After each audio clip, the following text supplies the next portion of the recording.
YouTube,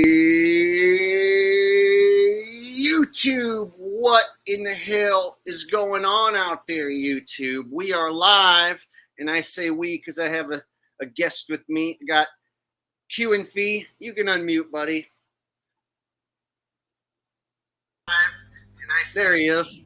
Hey, sorry, I was playing with the sound. I don't, I hear it now double. Hi guys, hi everybody. All right, can everyone hear me all right? Can everyone hear QNFEE all right? We coming in good, everything looking good, feeling good. Everyone ready to have a hell of a good time today. PJ CNET getting us started with a donation, says thanks in advance for another excellent stream. Oh, you're welcome in advance, right? So he already knows this is going to be a good stream. That's right. As long as they don't cut us off, I'm pretty sure it's going to be a good stream. All right. Yeah. All right, we got, let's see, Fusion Density in the house. Who else is here? Mark Camson, Sebastian, can't pronounce your last name. Grant Shapiro, Rose Bellman. All right, Dragonfire. All right.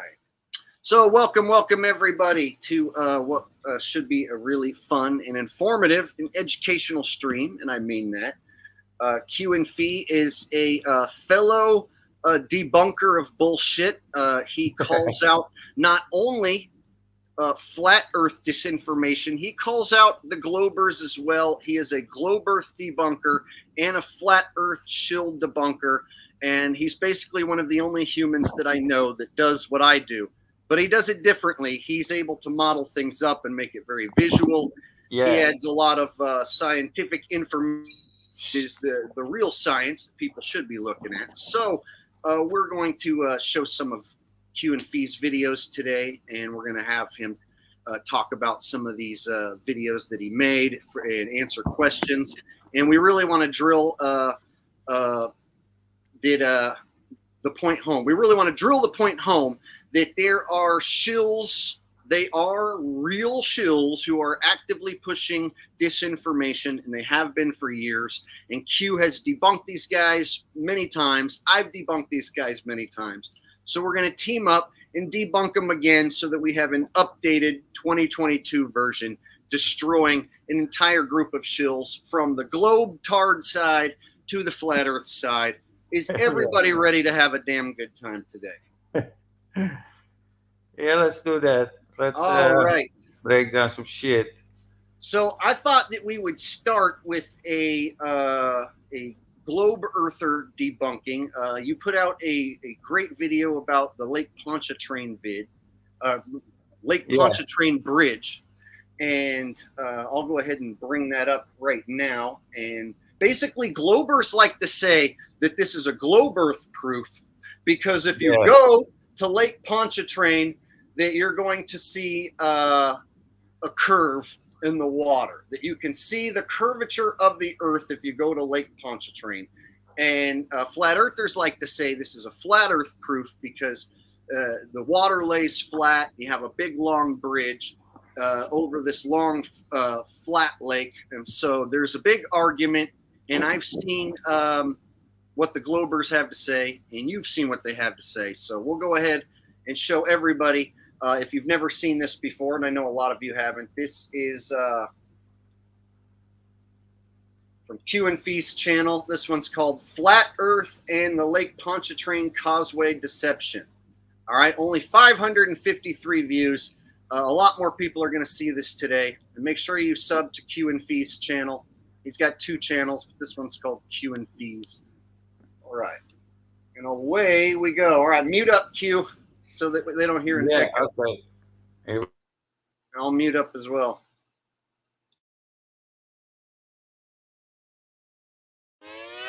Hi, piece of shit.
Wolfie Golden Boy.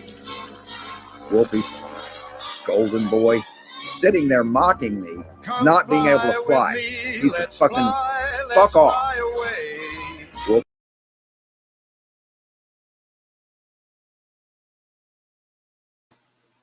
All right, Q. Let's unmute for a second. Help set the scene. Who are these shills right here that we're looking at, just in case anyone doesn't recognize them? Sorry, Sean Hawkins. What was your question? Who are these shills that we're looking at right here? So if anyone doesn't recognize who these guys are. That's Sean Hawkins, who started with me like 4 years ago.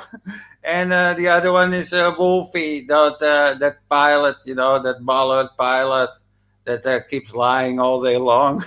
Okay, and then this is in reference to the original video put out by Soundly, correct?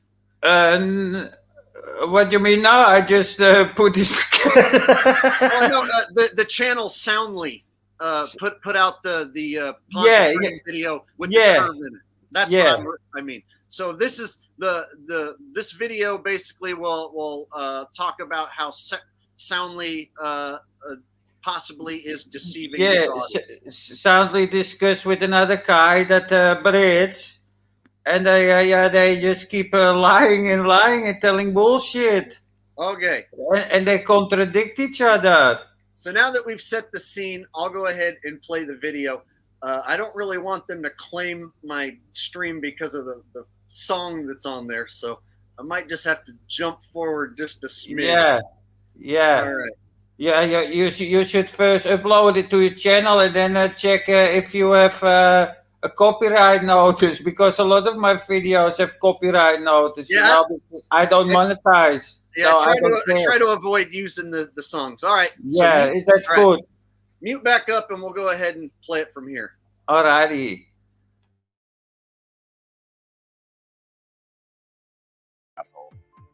Let's bring this over, since he has that picture up there. Yeah. So that's the photograph that Soundly took. That's the model that he put on a globe. It's awesome. It is it's an amazing piece of architecture, really. Yeah, it exactly. The way I phrase it is a monument to the curvature of the earth. It is a monument. It's a man-made monument. It really is. I totally agree with that. It really is. Now, if you put it on a flat earth, yeah, they don't match, do they? See? Globe earth, flat earth. Globe earth, flat earth. Globe earth, flat earth. Globe earth, flat earth. Reality, globe model. Reality, globe model. Reality, globe model. Reality, globe model. Which do you think matches, dude? I mean, it's just so simple. It's absolutely fucking simple. But I mean, I guess it's not simple enough.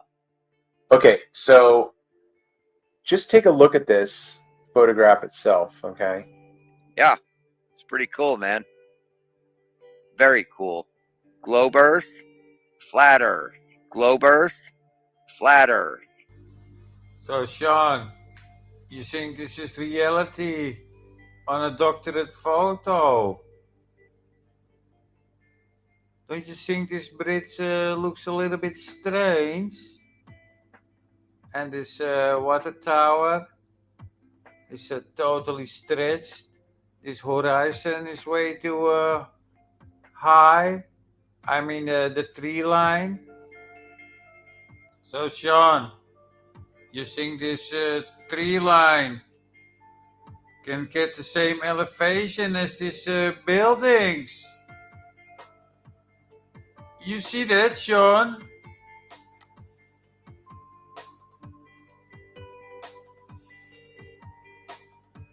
Way too high?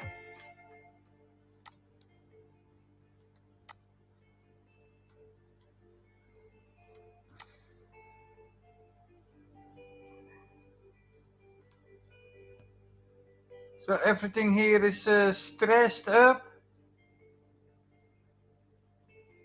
I call this image bullshit. Like I call you bullshit, piece of shit.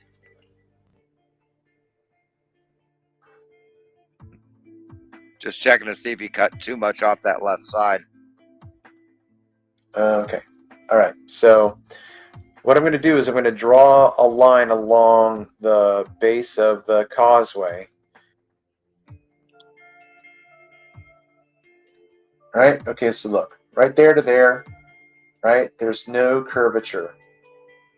There's no curvature here. Okay. So now You put it on the railing here, buddy. So Sean, we need to measure the curvature of the bridge or the water. What sounds the most logic for you, retard? Oh look, this side is totally straight. And if we draw a line on the other side, then we can see it's totally bent on that spot. You think that is curvature? So we don't measure from the railing of the bridge. Do you understand? Now look at this line right here. Takes, in my opinion, a different angle. And then this line takes a different angle. And then this line takes a different angle. Yeah. So, why isn't that a straight fucking line, asshole? Why doesn't it look like this? Why doesn't it look like that, Travis? No, it looks like that. Right? And then this line takes a different angle. But how can a fucking straight line take a different angle, Travis? Yeah, he's pointing out the curve, pointing out the curvature. Absolutely. Okay, so look, water. You got water all the way up here. Nice one, Mike. Water goes all and stops right here. This is lower than this. That line right there is not only lower, but it's at a different angle. I mean, you can look at it. Yeah, one part of a curve will be a different angle from another part of the curve. Yeah. For yourself. You know, Stanley will give you this photo. Take a line and go from here to here. Try that, Travis. Like this, Sean. Look straight. Do you see that? Oh, let's do it from this angle. It now drops down at the end. I don't see curvature. I see converging lines. Yeah. Oh, look what we have here. I can see more straight pictures than that idiot picture from Soundly. That's 1 in 1,000. No bendy bridges. And no curvature. Do you have any research skills, Sean? Oh, look at this. All straight as a pancake. I'm in the ocean. And the bridge. Piece of shit. So when this curve appeared, I have all kinds of angles. So it don't match that guy's program. You know, Soundly's friend. I'm going to show that in a minute. Piece of shit. Crazy.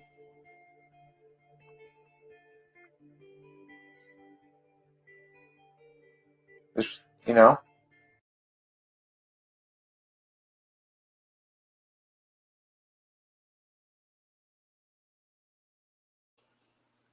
Okay, let's go ahead and pause for a minute and go ahead and talk about what we just watched. You can unmute, Q.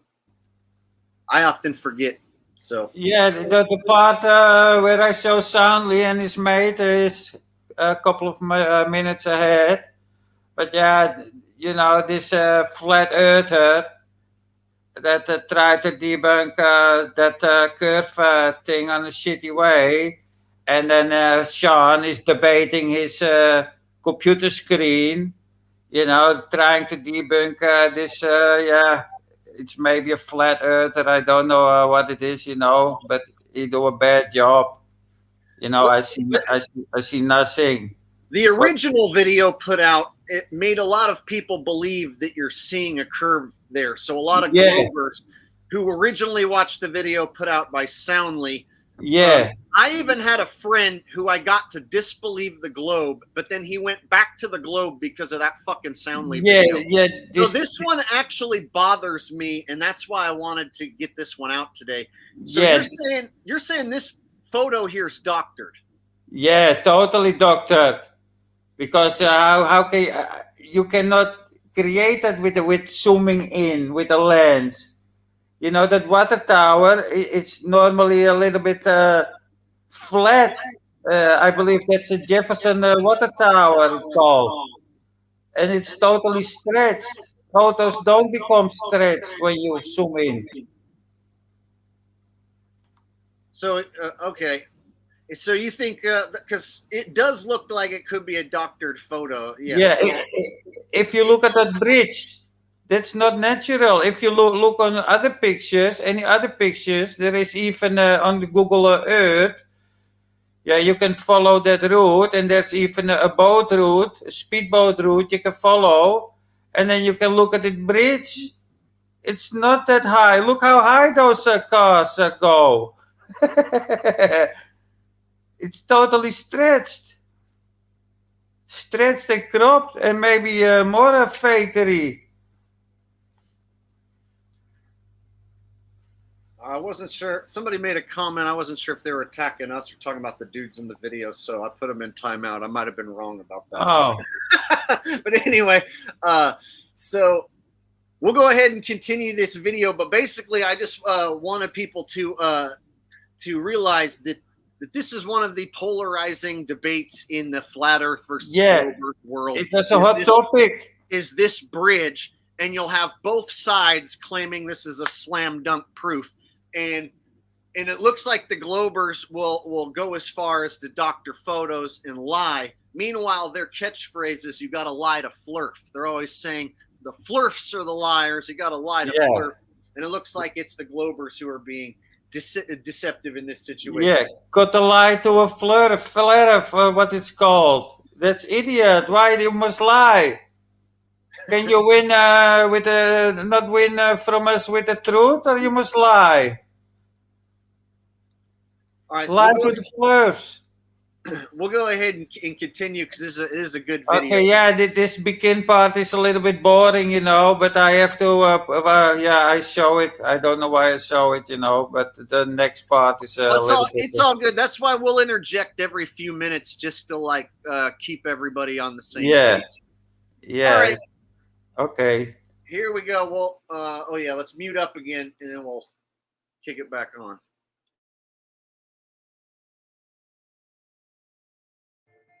I mean, that's all I can say. That's about it right there. All right. He says that from right here to here, you have curvature, and he can see it with his naked eye. He told me, just put a straight edge up by it. Well, there you go. There's no curvature there. And then, well, your line's a little high right here, Travis, because part of these white things are below it. They're above it here. They're a little above it here, and it's even there. So if you drop this down to where it should be, where it's right at the bottom of these fucking marks, these white marks, you can see it poking out at the bottom here. You're going to see curvature, Travis. Each of these angles after this are off. And then this one right here especially is off. This one goes up, and then the next time you see water, it's down here. Okay? And then he wants to create a 3D rendering. Yeah. Okay, he creates a 3D rendering. Right. That matches reality. That's not flat. Okay. Yeah. Pretty goddamn close, Travis. But you can see that the... And this is taken from data points of that bridge, transferred over into 3D. Sean, from here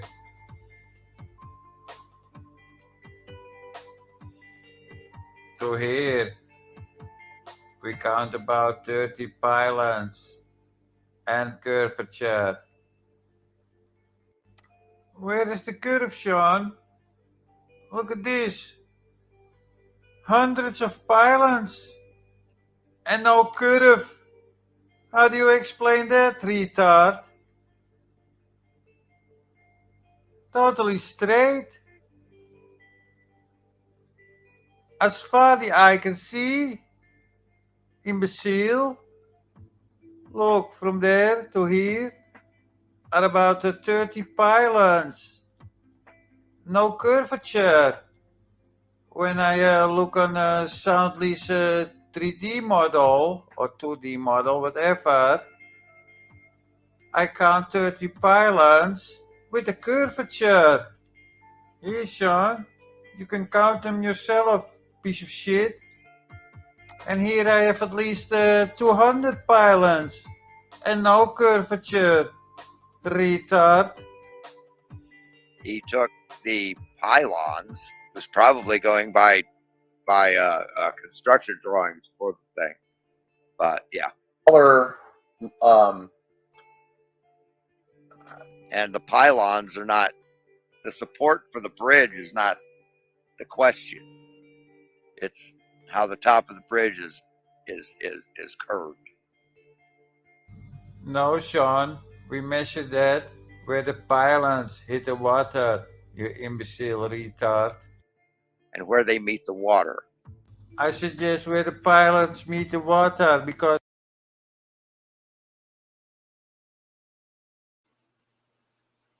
All right, hopefully everyone was paying attention to what QNFEE demonstrated in his photo versus this one. It was a quick, swift debunking that happens fast, so you had to have been paying attention. So basically, I see some people in the chat, and I want to go ahead and get this out of the way right now. I see people in the chat saying stuff about QNFEE's voice being fake or talking about his voice. Listen up. What we're saying is important. What we're saying is important, and nobody wants to be written off because of the way they speak or sound or look and have their information completely thrown out the window.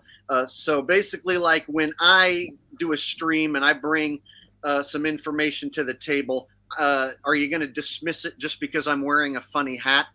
Some people might, but like I said, you shouldn't dismiss anything QNFEE has to say because he has a funny voice. And a lot of people get caught up in the voice. And what you really should do is listen to the information. So basically, if people were to say, Jake doesn't bring the truth because he wears a funny hat, that's basically right up the same alley. Is like, this guy's voice is funny and he must be faking it. So therefore, I don't believe him, or I don't like his voice. So therefore, I don't want to listen to what he has to say. So I had many shit about my voice. So just like I wear a funny hat, but that doesn't mean I'm not bringing the truth. He might have a funny voice or sound funny to you, but that doesn't mean that he's not bringing the truth. So I just want to get that out of the way right now. And after a while, I actually like to start to enjoy your voice, and to where now I look forward to hearing you call these guys retards and pieces of shit. Yeah, man. They only like to make you look stupid or make you look bad. You know, they don't use the information I show. They are some kind of a narcissist. So basically, you guys go back and forth, and he wants to keep showing like this curve, and then you show how's this curve supposed to fit on a globe? You know what I like? Like that's the bridge right there, conform to the. Yeah, that's the model. You must draw a circle under the bridge. That's logic. If you show a bridge like that, you must draw a circle below it because that's the curvature. Yeah. It's simple as fuck. Sometimes they'll do it the other way. They'll blow up a picture of like a lake down there, and they'll have like the curve like to where they have they've zoomed in too far. You know, so they'll take like one of these lakes and get way too close to it, and then they'll still have this pronounced of a curve. Yeah, yeah. But sometimes they'll zoom in too far, and then when you zoom out and make the entire ball, now you can't fit all the continents on there. So yeah, like that space jump. Yeah. All right, so we'll watch a little more of this video. Maybe I'll skip towards the end, and then we'll move on to. Yeah, where I show that bullshit like here where you are now, yeah, about. Where I do the 3D modeling. All right. Did we get to, is there anything left in this video that you remember that I should show? Yeah, I make a 2D bridge into 3D and I make, you know, with an image of Google Earth like he uses. All and right. then I put it into 3D.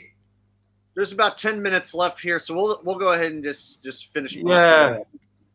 All right. They can watch the video at my channel also. Oh yeah, so definitely I'll give you a plug here towards when we finish this one, and I'll tell people to head on over there if they want to watch these videos. All right, so mute back up. I phrase it is a monument to the curvature of the Earth. It is a really monument. It's a man-made monument. I totally agree with that. It really is.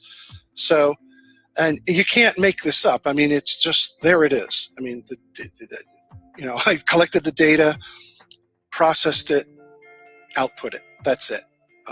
You know, here and all this is just me trying to create views so you can see it.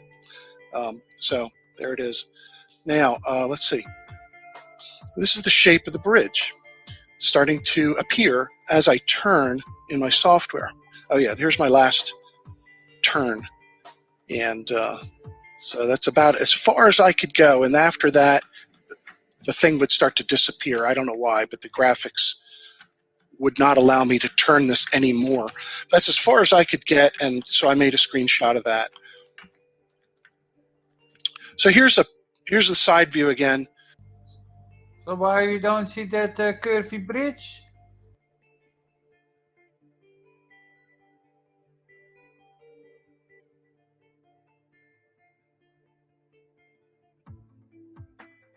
So you told us when we twist your software, the curve appears, but this straight line is even twisted more than this bendy bridge line.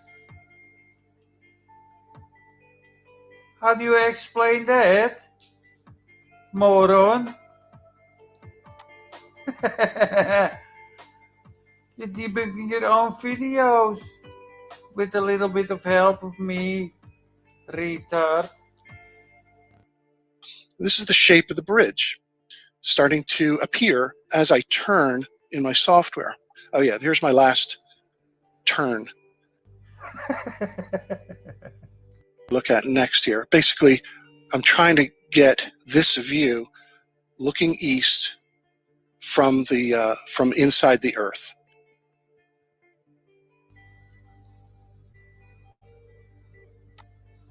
What do you mean? Looking to the east from inside the Earth? Are you some moron? So you're telling us this bridge have this curve?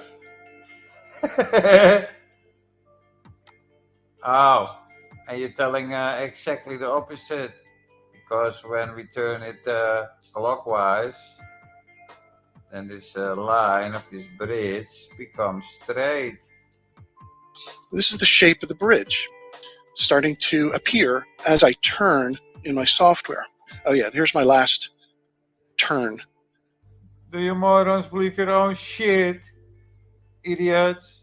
Right. Okay, so everybody should understand that this is a side view, right? This is, you're here and you're looking that way, right? So what happens if we turn that chart? So if I'm holding that chart in my hands and I turn it and turn it a little more, you know, now I'm looking down it and everything's compressed, right? Yeah. Isn't that what happens? Right. I don't think that is compressing. That is just changing the side view to top view, idiots. So this is what happens when we compress an image. It gets smaller in size. What happens if we turn that chart? So if I'm holding that chart in my hands and I turn it and turn it a little more, you know, now I'm looking down it and everything's compressed, right? Yeah. Isn't that what happens? Right.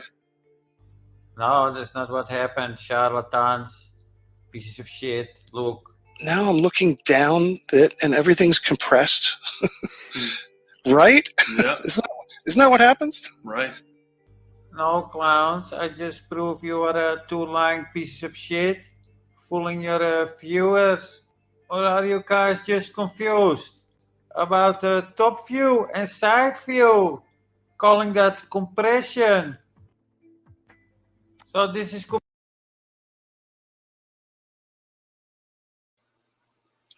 All right, Q. Go ahead and unmute. We got a challenger here in the audience who says, yeah, I'm not reading.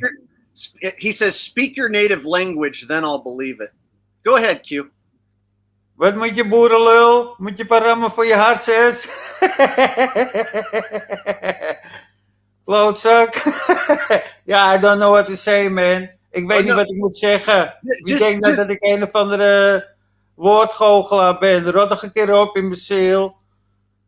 So just go ahead and say, go ahead and insult them in your native language. Yeah, I did. Oh, you did? Stuk stront, je moet je bek houden. Als draait je nek even om. Spast. Krijgt de kanker. I'll take your word for it. All right. He says, I'm a friendly troll. Don't censor me, bro. You know, I had a feeling we were going to have to do that at some point. I think we had to do this last time I had him on. Yeah, what else can they say about me to make me bad or something, you know? I'm just an honest guy trying to speak English.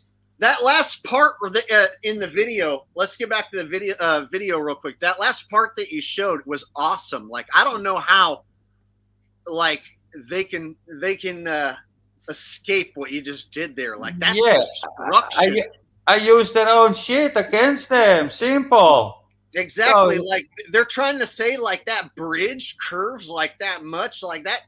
Their own shit does not match reality at all. Yeah, but they double speak. They show Google Earth and this map you see now in the screen. Yeah. And then they claim a curve. It's pure mockery. So according to them, the Brits have that curve, and they show a flat Google Map Earth. And then when you go there, it doesn't match up when you show their curve and the Google Earth. No. Bridge. Exactly. See, that's sometimes I have to explain to people what we're looking at, why it's a debunk. And so basically the Globers try to pull fast ones with doublespeak, and they're not the only ones.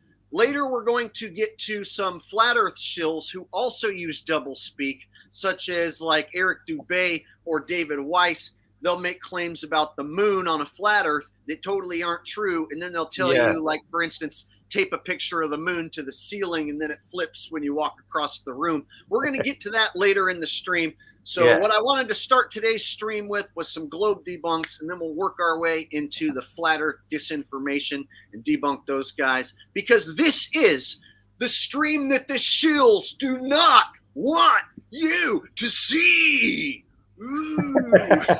Alrighty. All right, we'll go ahead and finish up this real quick because it's almost done, and then we'll move on to Craig fight the fat ass Earth. Yeah. Yeah, Mike.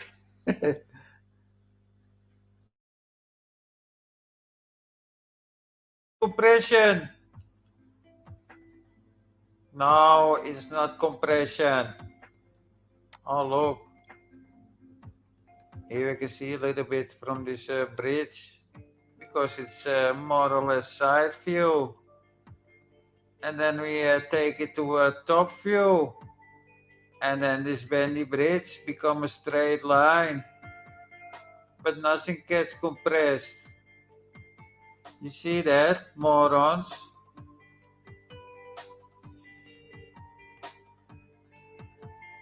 And everything's compressed, right? Yeah. Isn't that what happens? Right. So it was not possible to rotate this 90 degrees, but you managed to twist this globe 90 degrees. So here's the side view again. Do you guys understand what side view is? That would look like this, retards.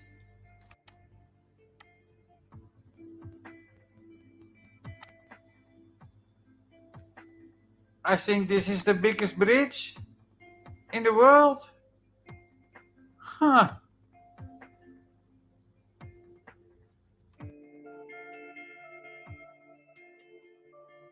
Look what they write about us, flat earthers. Yeah. It proves the globe. It's all anti-flat earth. And nobody seems to know they're being fooled. Look, this is really disgusting what they do. Here we are in 2005. You've mastered the Mandela effect, haven't you? You've gone back in time and you took these pictures, didn't you? Grandpa Stanley does have a time machine, so. They just mock people here. You never know. So, you know, I found these today and I thought, oh my God, like. Yeah, they're straight. Oh my God. Okay, so everyone's attacking you for the pictures you've taken, but these pictures have been taken before. And it was you, wasn't it? Exactly. I went back in time. So now here's this History Channel did this video. I think it's from like 2003. And look what I found. They mock Dun, people. dun. Straight. Look at that. Oh my God. Look, hear them laugh. Oh. Oh, now we can finally see the curve when it's closer. But the reds. See? Look at that one. Yeah, you can actually see it kind of going over the horizon, maybe right there at the very end. Yeah, looks curved to me.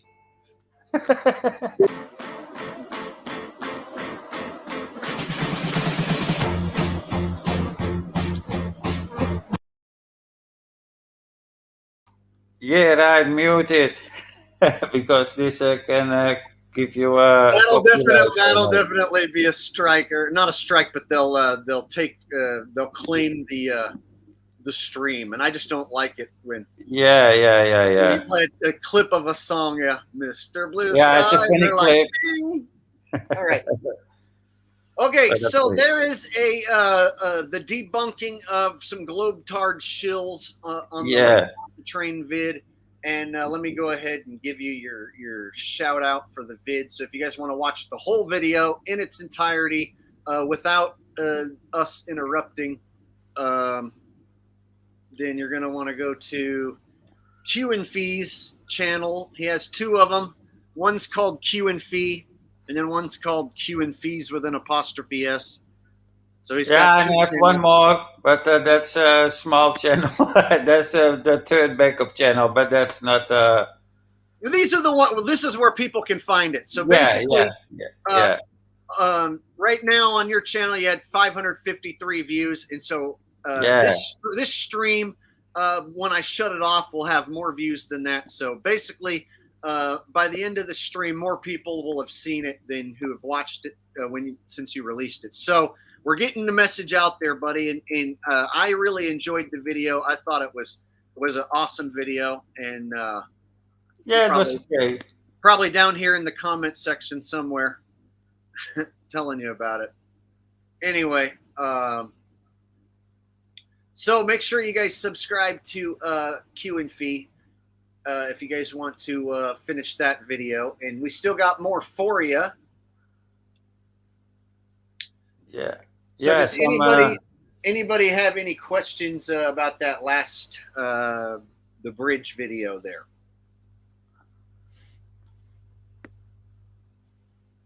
Al says, what time is Q on until? We were probably going to stream for at least a couple hours because we have like 3 more videos lined up, and we're going to be talking in between. So easily we'll kill a couple hours, maybe 3, like total. So we've been on for like 40 minutes. Somebody say, I hope QNFEE not works with Nathan and the gang. Check my latest videos. If you go back and scroll on his 2 channels, you'll find that he has been doing this for like 6-7 years. Yeah. So I do he's that. not new. You might not have heard of him. You might have missed his content, but when you start scrolling back, you'll be like, holy shit. He debunked all these guys way back. Like, he has debunked videos against David Weiss and Antonio Subarats and Nathan Oakley, a lot of these guys going back years and years ago. And so a lot of this is basically repeated information. Yeah. And, it happens over here too, man. Every time I debunk Dubé, people are like, what? When did this happen? What, you're saying the sun comes up from the south and sets to the south in December?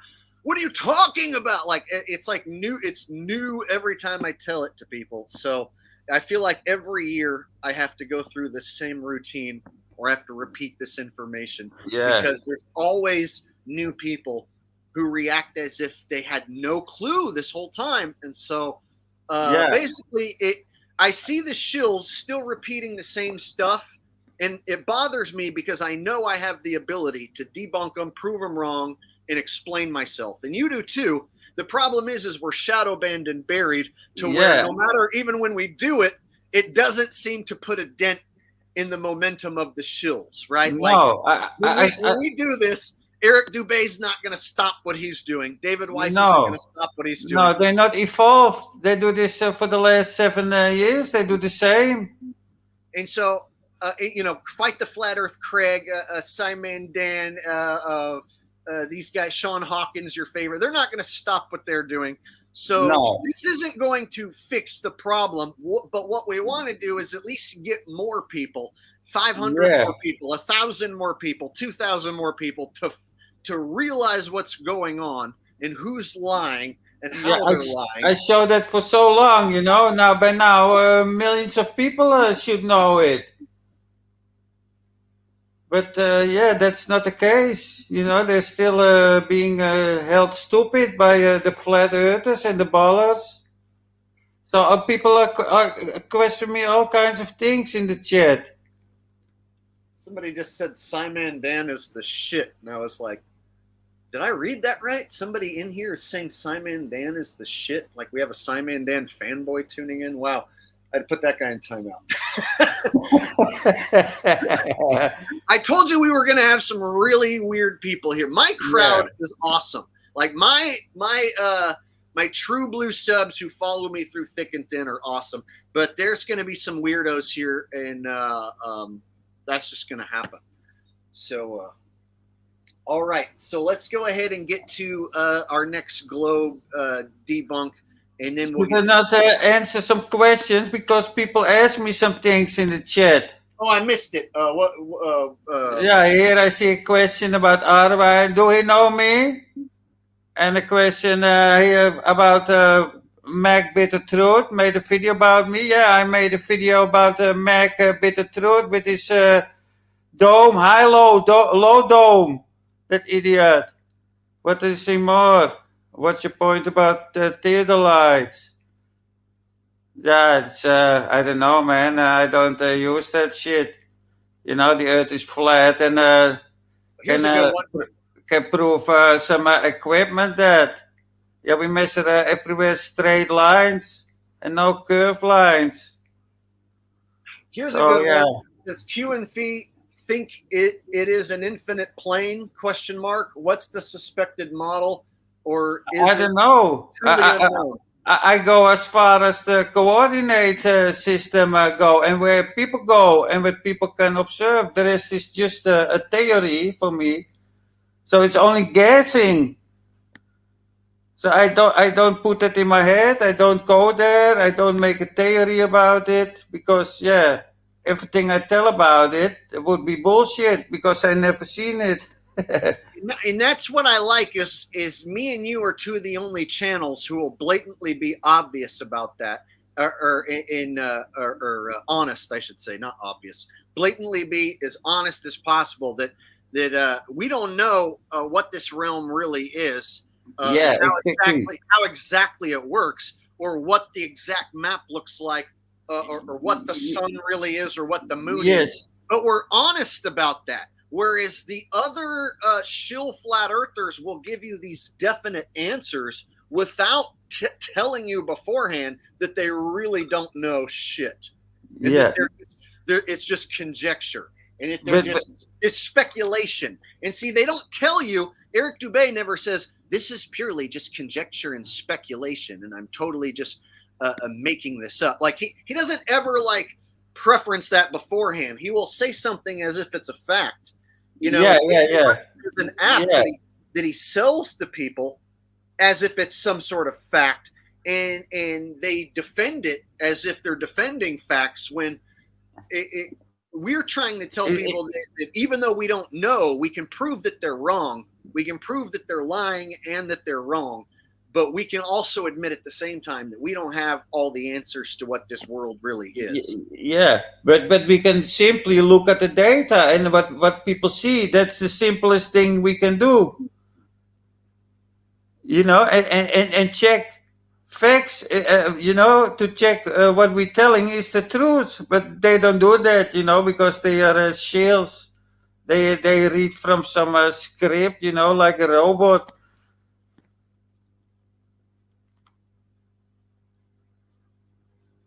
So anybody can check facts, and it's not easy and not difficult to do.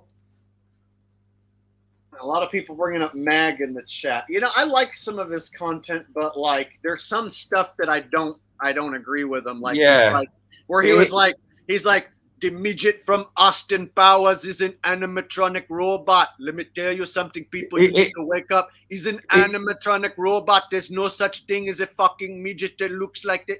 To where I'm like, dude, there are midgets that are that small that could look like that. So don't act like it's impossible that Vern Troyer's. So he says Vern Troyer is an animatronic robot. And he's like, you need to wake the fuck up, people. And it's like, dude, do you have any proof? Like, I don't want to go that far as to be the guy that's like, yes, it's definitely an animatronic robot, but I have zero proof. You know what I mean? So I do enjoy some of his content, and he does bring some truth to the table, but I do find some of his videos to be like a bit absurd. He called me a sodomite. Well, he's making all his viewers look to man asses. I never did. Send me that video when we get off, because I've never seen him go after you, and I will do later. I don't know where it is. We won't watch that now, but definitely send that to me afterwards. I called him out for his dome shit, you know, high, low dome, all that bullshit. He's showing coffee cups, ice cups. Oh, look, this looks like the real dome. All right, so we'll go ahead and get to that next one. So Craig Fight the Fat Ass, Craig Fight the Flat Earth, dedicates his life to fighting flat Earth. And we were joking about this earlier before we even went live. I was like, what kind of English Nancy boy? And it's funny that it's these English Nancy boys who dedicate their entire life to fighting against a subject in arguing with people who they don't like and think are wrong. And I was saying to Q, like, hey, dude, do you know anybody who's like, oh, when I grew up, I want to be a flat earth debunker because I hate flat earthers so much and I love science so much and I love the globe so much that I just want to dedicate my entire life to arguing with people that I think are wrong because I hate them so much. It just doesn't make any sense. And I told him it's funny, out of all the people in the world that choose to do this, it's like Simon Dan, English Nancy boy, Fight the Fat Ass Craig, English Nancy boy, right? And then there's another one, a Creaky Blinder, these English Nancy boys. And it's like they all want, like, strive to be the same thing. And it's funny. I was like, when I grew up, I want to be a flat earth debunker because I can't believe there are people out there that believe that. So since I can't believe that there are people out there who believe that the earth isn't a globe, I'm going to dedicate my entire life to debunking them in the name of science because I love the globe so much. You know, like, right? I don't understand, like, how any man would do it. And so just logically, like, who would want to do this? It's like, I do this because it's like I have this, I get a sick kick out of, like, proving liars wrong and exposing liars. And so I expose. You see on my channel, dude, I expose everything from football games to being fake, to flat earthers lying, to globe earthers lying, to NASA lying, to Blue Origin, to SpaceX, to the presidents, the elections, everything, the drought, the weather, planes spraying the air.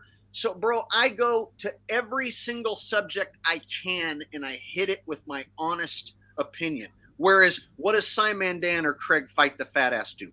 One trick ponies, bro. Yeah, they do nothing. Right? They only have one thing that to talk about. Right? And then the same with the Flat Earth Shills. They only got one thing to talk about. AE map. Circle sun. Right? Funny how that works. And they have this controlled debate against each other that never ends. So it's this controlled debate between flat earth shills and globe earth shills.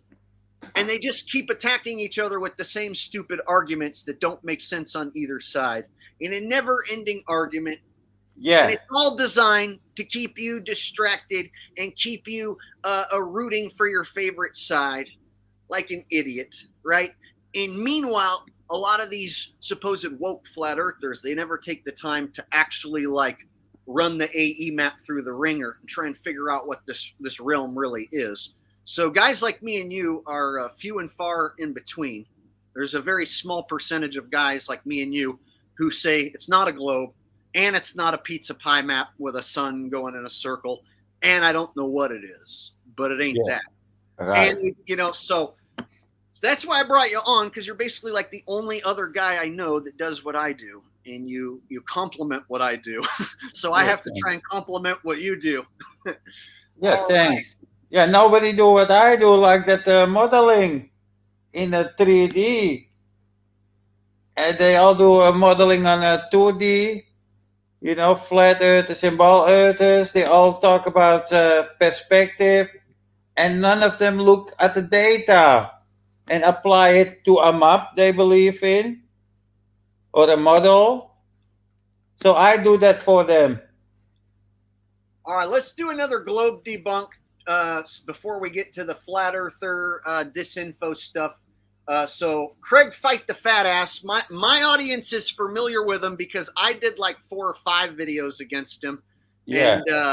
And basically you've done like what, 10, 12 videos against the guy. Yeah, I do all series.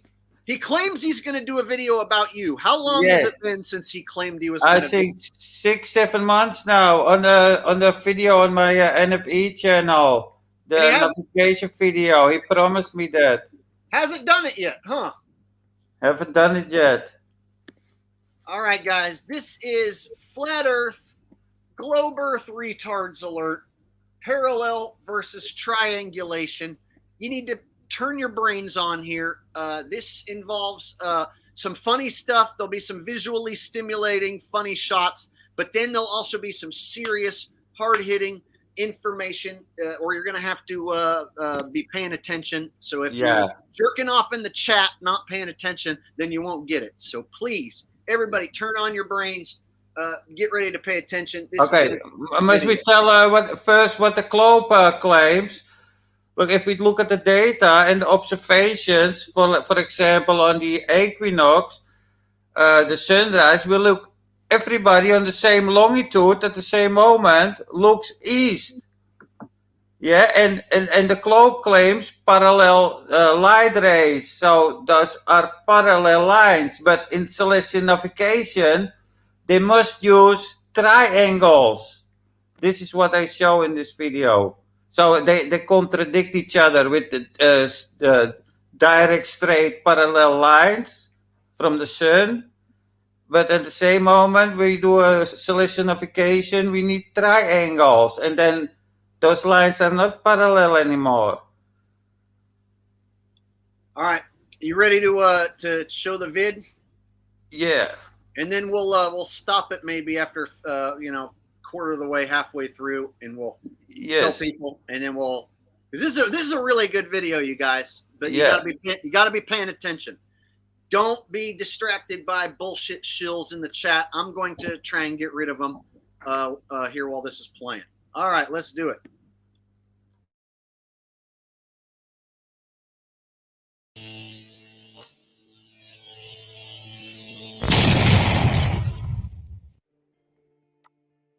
With how it was done, I'm pointing out that he used a flat plane model to do it. Ruhif used a flat plane. Here we have this clown comedian. This piece of shit, moron.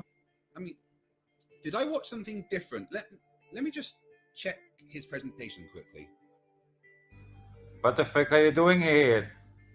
You are a grown-up guy with some arm brace and pretending it cannot do all kinds of things. You're an imbecile. Is to work out how far away over the surface we are from the GP based on our elevation angle.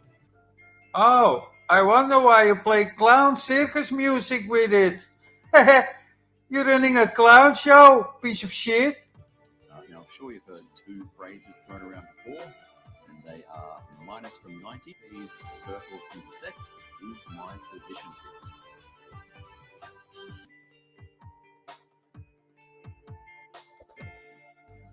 Here.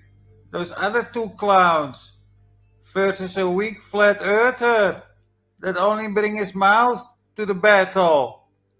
He must be ashamed of himself. He don't know how to destroy those clowns. Well, he just demonstrated. No. This is your chance to show. You have different angles. Different angles that I gave you. So it's your chance to show how it works. He just utilized it on a flat plane. Like, why would I need to?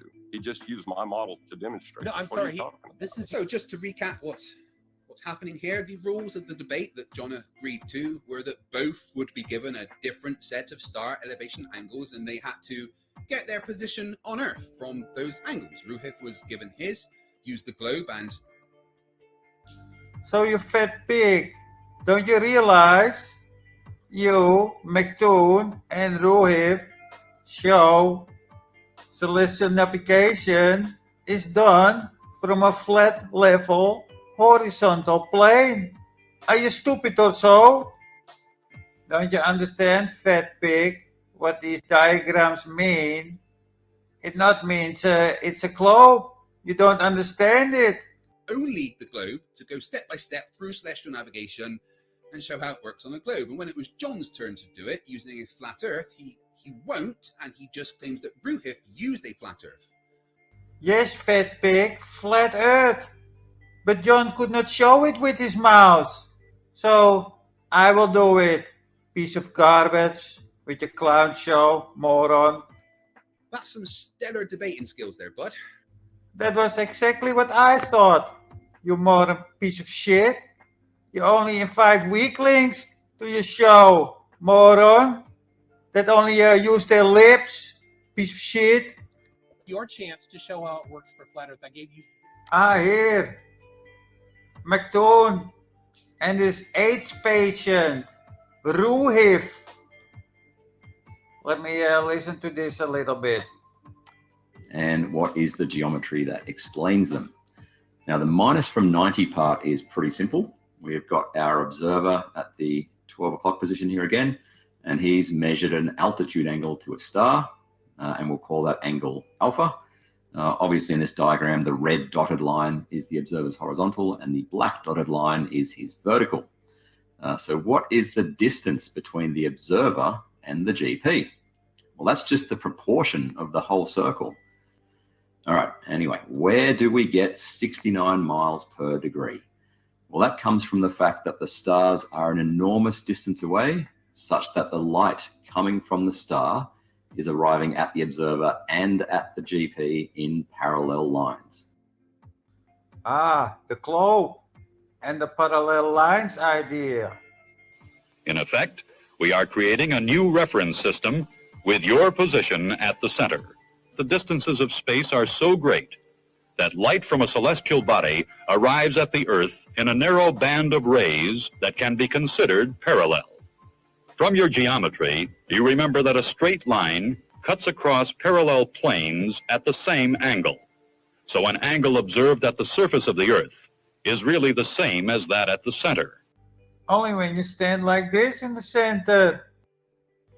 Parallel planes with parallel light rays from the same star. So let's say the altitude angle that we observe.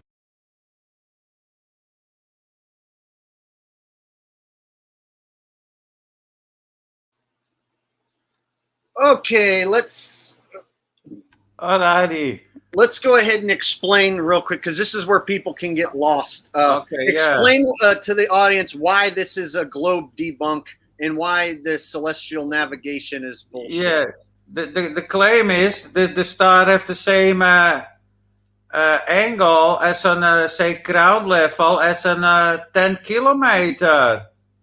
You know, and then we use on 10 kilometer, we use a bubble sextant to create some kind of horizon. But on 10 kilometer, we can already see the horizon. You know, so that means the star and the horizon rises with the eye level. That's basically what it means. You know, they do all kinds of idiot calculations, which make totally no sense. But what we see here is, yeah, the star have the same angle on all levels. So basically, you have people on different parts of the world who can see, let's say, the same star, and they're all seeing it at different angles that don't triangulate back to the same star. No, this is you must see this people standing on the same longitude at the same moment. They're looking at the same star. Yeah, they twisted it a little bit with round and flat models. It's not easy to understand what they're trying to say here, but it's all double speak. So let's say I'm 10 kilometers above you on the same location. Yeah, then my horizon would be miles and miles and miles farther away because I'm 10 kilometers high up. But still, that star have the same angle as on sea level. So let's say this is 60 degrees or 50 degrees, whatever. But the star is also 50 degrees angle on 10 kilometers altitude. You know, we can see in all plane footage, the horizon is always on eye level. The horizon never drops like we should expect on a globe. All right, your video is almost over. We'll just go ahead and finish it up. There's only like 5 minutes left on it, so we'll finish up this video and then we'll talk about it some more. Yes. Okay.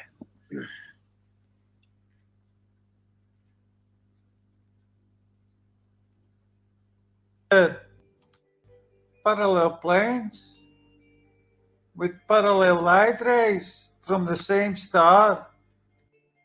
So let's say the altitude angle that we observed was 60 degrees. No, idiot. This is just under 50 degrees. Which means our co-altitude angle beta is 30. No, that becomes 40 now because you made a tiny error. So those two yellow lines are parallel. Obviously in this diagram, the red dotted line is the observer's horizontal and the black dotted line is his vertical. But the stars are an enormous distance away, such that the light coming from the star is arriving at the observer and at the GP in parallel lines. So we have this observer on the North Pole observing this star with an angle of 50 degrees. And this was the star's geographical position. And of course, this is also a spot on the Earth and can also be an observer's location. And then this star is overhead, of course. That's logic. And it also have an horizon and a vertical, just like that guy on the North Pole. This is just bullshit. If this guy observes a star with an angle of 50 degrees and the star is overhead here, that is not what the data show us. So I'm here at the North Pole on the prime meridian, and I see here this star with an altitude of 49 degrees, the observed altitude.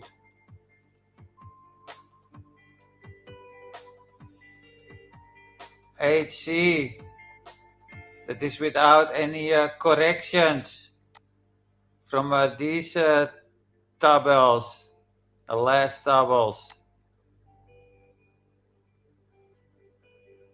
So okay, at an altitude of 49 degrees, let's say this is 50 degrees, so that would be about this direction. And now let's have a look at the 50 latitude north, where this star is. Now let's move to the 50 latitude north, also in the prime meridian, in the same moment of time, of course. Where is the star?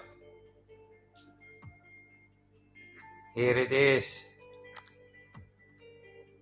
with an altitude of 59 degrees. Let's create a horizon first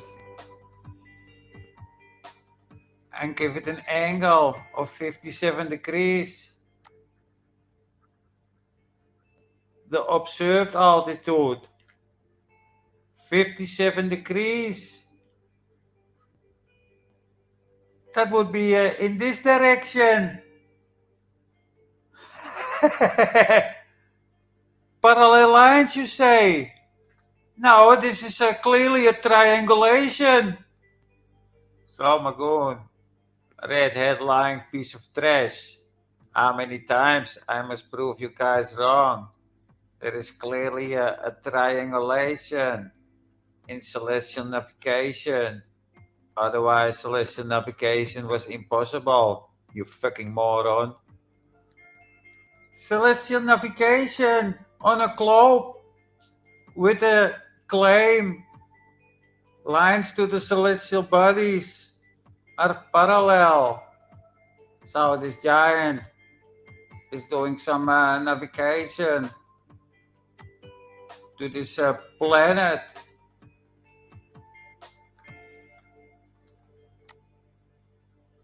And now some sheepfucker here want to do the same at the same moment. And he's looking in the nautical almanac and he spot this planet here, which is a full triangulation, and it don't have to be a circle of equal altitude. Do you understand your own moronic bullshit? Piece of trash. So tell me those lines are parallel.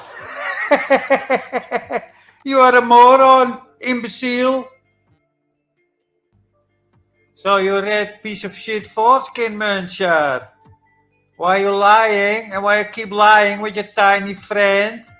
Fight the flat earth. I prove him wrong all the time.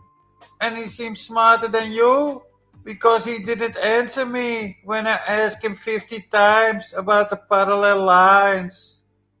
And you? And that other AIDS patient, Ruhiv? I prove you all wrong with your own fucking model and a 3D model and even official data.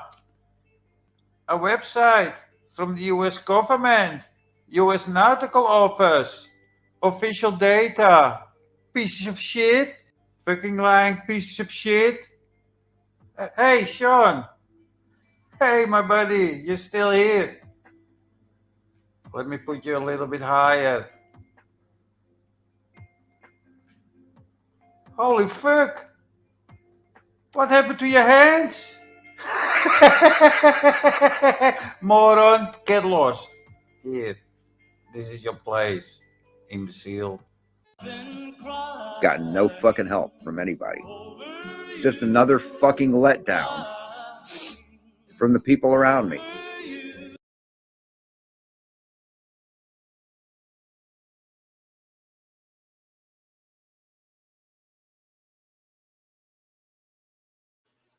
Okay.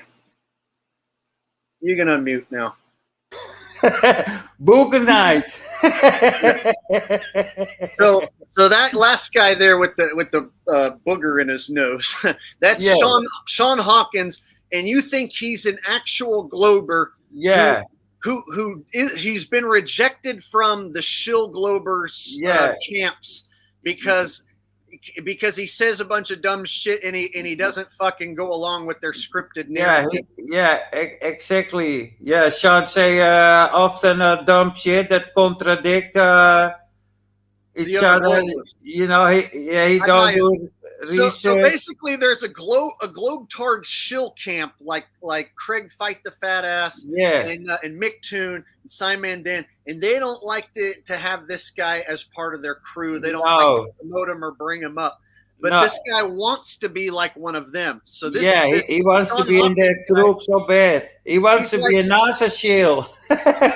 he's not a poor man's Simon Dan. He's like a homeless man's Simon. Yeah. He say he wants to debate, but he runs from debate and he only debates his computer screen, and he's very lonely. He don't have friends. You know, it's a sad little man. Yeah, and once he started with me, I don't stop anymore for 4 years now. You are relentless, sir. I got a donation from Dan Pineda. It says shout out. Thank you, Dan. I appreciate that very much. So we saw a video against Craig Fight the Fat Ass, and he's usually pretty resilient as far as like going after any and all flat earthers or anyone. Yeah, he gave up. Can make a buck. And so he visits your comment section, and he says he's going to make a video about you. Yeah. But then he never has, right? No, he never did. And now he banned me from his channel, you know, and McToon also banned me. I figured out lately. I was making a comment and nobody replied on me. Normal, they come like a shit flies. See, they make videos about me, but it's usually like the space stuff, and all they do is just say that I'm wrong. They don't like prove me wrong. So like if I say that the SpaceX rocket didn't go to space, and I show the people in the capsule, and I say, "Oh, this could be done with the Vomit Comet, or a plane just doing parabolic maneuvers," or I say this could be done with green screen and harnesses. What they'll do is they'll just make a video and say I'm wrong and I'm stupid, but they won't debunk me. And so they just avoid you altogether. See, they know that since I have a funny hat and I'm loud and abrasive, their audience will look at me as the perfect bad guy flat earther. As the loony, yeah. So they make videos about me even without debunking me. So Simon Dan, any chance he gets, will like just say like, Jake the asshole thinks the ISS is fake, but I think it's real. And he's wrong. He never proves that the fucking ISS is real. And so his audience will come over by the thousands. Like I'll get like 1,000 of his like minions showing up like, Simon Dan debunked you. Yeah. You've been Simon Dan. And it's usually like 12-year-old Asians or whatever, like teenagers who are saying this. And I can tell because their insults are usually like, you're so dumb. How are you even alive? Yeah. You're so stupid. How can someone like you even know how to breathe? That's how I know it's like a Simon Dan follower who just watched his video about me. So basically, since you don't have a face and you don't have this image for them or personality to go after, I think what it does is it actually deflates their attack. And so they choose to avoid you altogether. And they don't like your modeling at all. So I think they purposely just avoid you like the plague, bro. I'm like the Highlander that nobody wants to fight. That's why I brought you on. I want to force the issue. And you see why I put like fight the fat ass in the picture. I put Simon Dan in the picture. I want to force the issue. I want to make sure that those guys see it. I want people to go to their page and be like, did you see what Jake the asshole and QNFEE were talking about? Yeah. I want them to hear about it and see it. You see, that's like the whole reason I did this. Yeah, that's a good because thing. If they're ignoring your shit, bro, I'm going to go ahead and shove it in their face, right? Yeah, just ignore it like I don't exist anymore. But the flat earthers do the same. Everybody do the same. Iron FE says, I'm banned on most globe cult channels, space channels as well.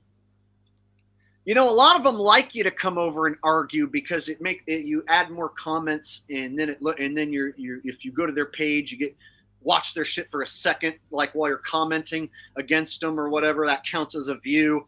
You know, so these guys actually can pad their view counts with like people coming over strictly to argue and stuff.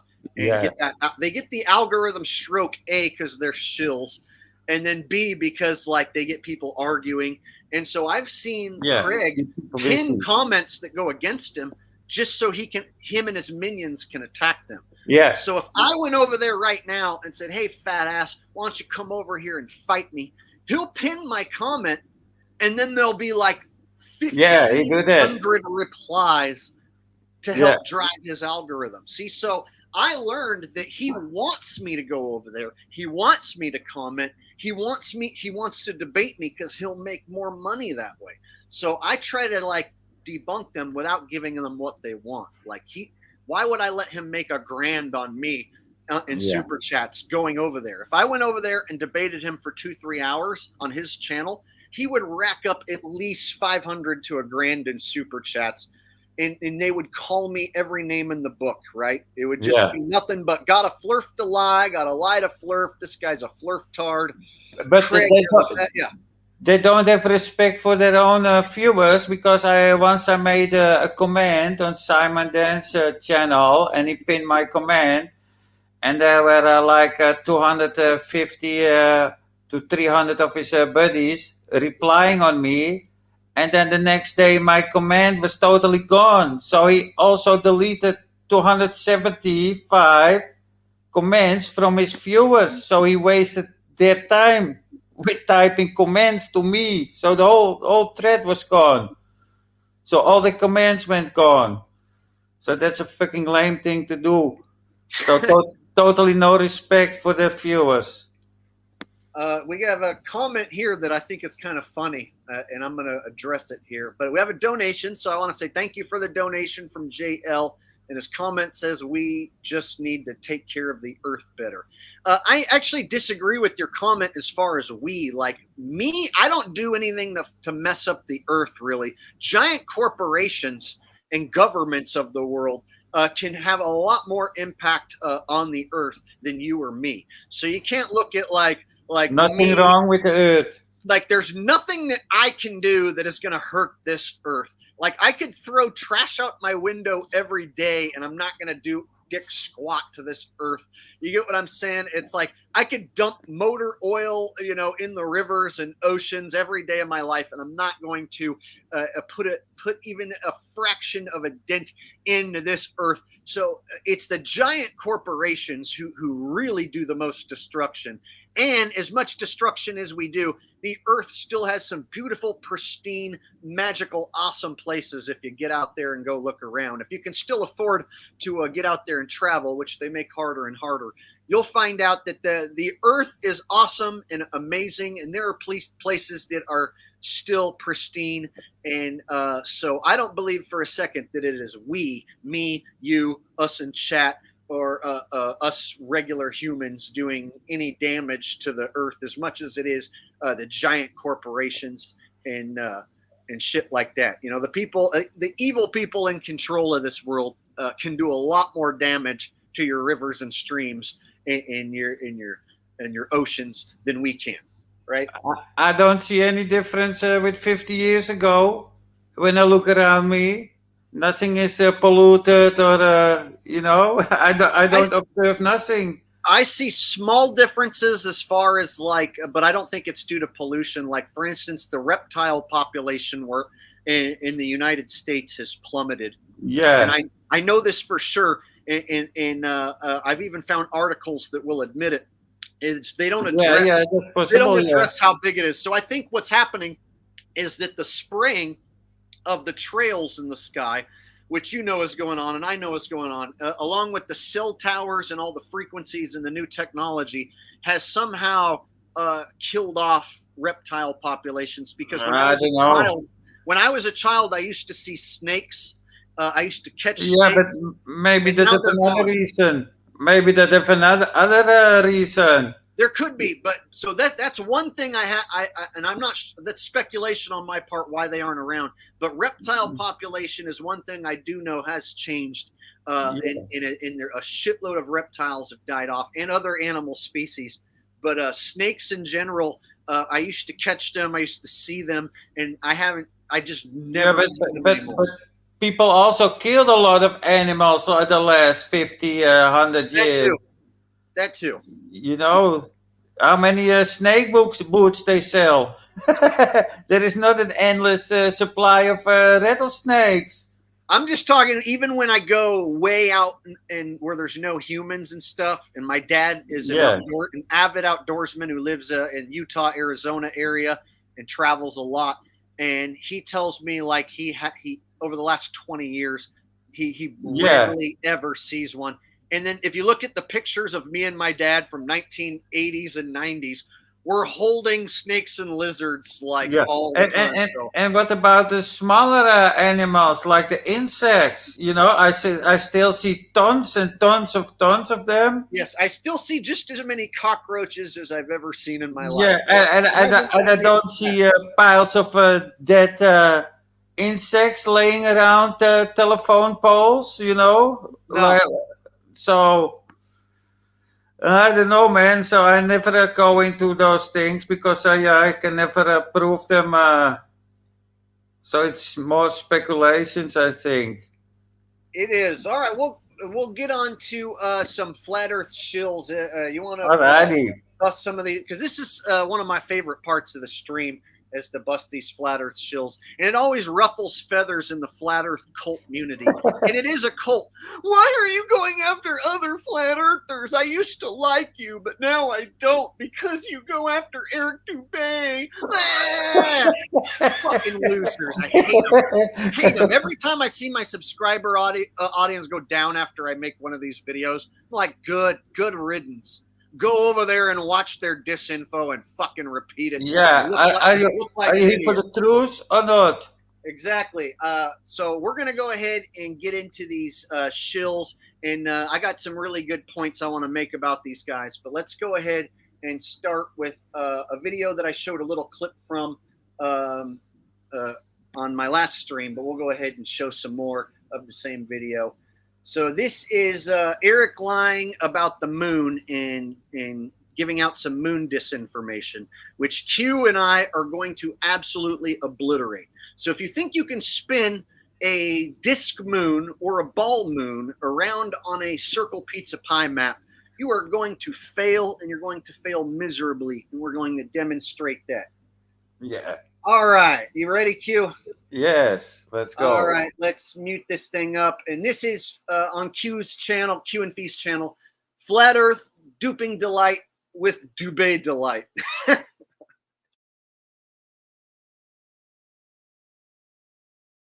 Ushuaia, Argentina, the southernmost city in the world, just below the 54th southern latitude, receives over 17 hours of daylight, with a maximum of 17 hours and 20 minutes occurring on the winter solstice. Globe Earthers often claim this would be impossible on a flat Earth, arguing that a local revolving spotlight sun should not be able to illuminate such a southern location for so long. To begin with, extended hours of daylight in the southern latitudes during December is exactly as expected with the Flat Earth model. Is this expected according to the Flat Earth model, Eric Dubé? Or is this the model, the sky model, you like to push on us? Why you not evolve? You're pushing the same circling shit as in 2014. Since the winter solstice is precisely when the sun makes its southern outermost circuit along the Tropic of Capricorn. On the Flat Earth model, the moon as well as the sun are always located somewhere between the tropics, spending the majority of their time on or near the equator.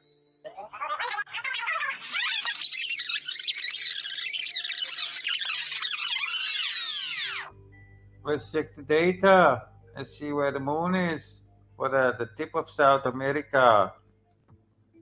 November the 27th, where the moon rises with an azimuth of 140.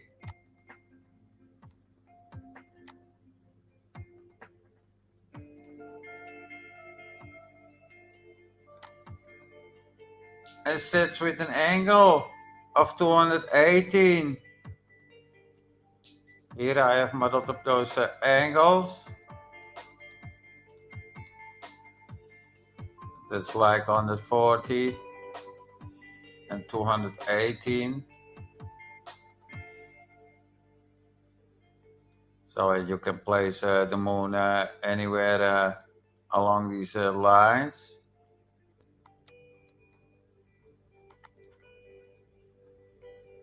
And for this day, the moon rises and sets in these angles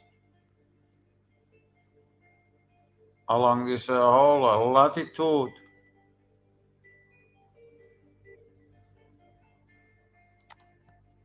And this is how it would look like on a square map. And then the moon rise and set angles for this latitude will be like this.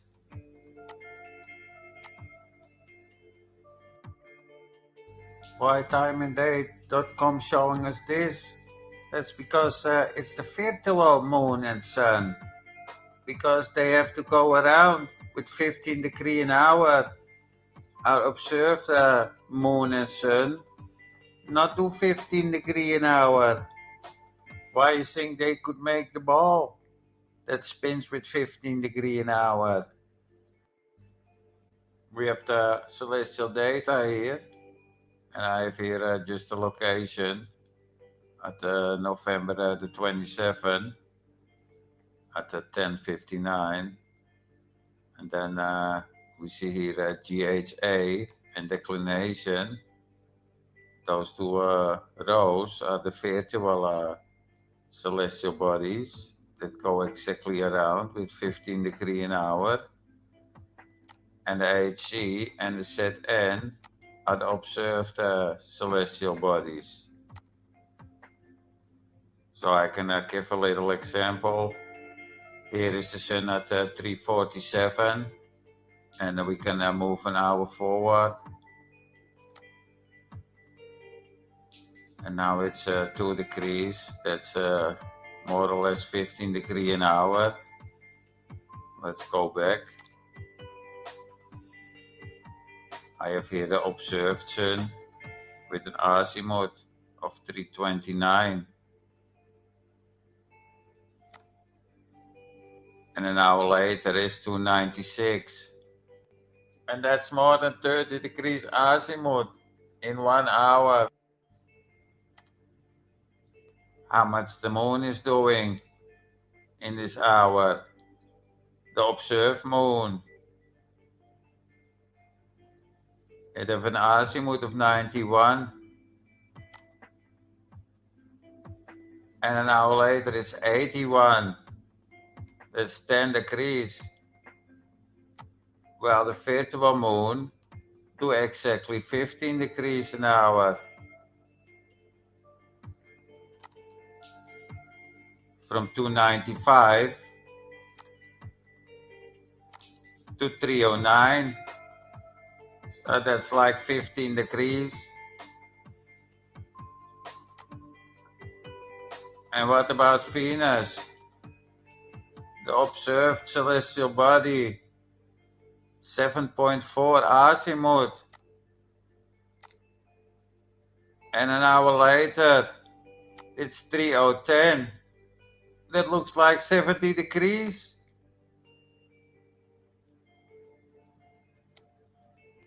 And the virtual one goes from 338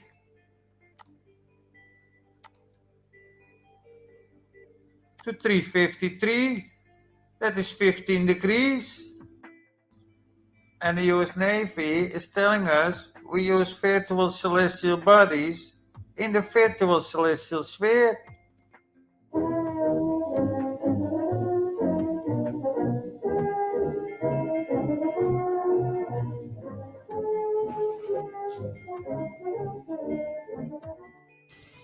The apparent motion of the sun is not uniform.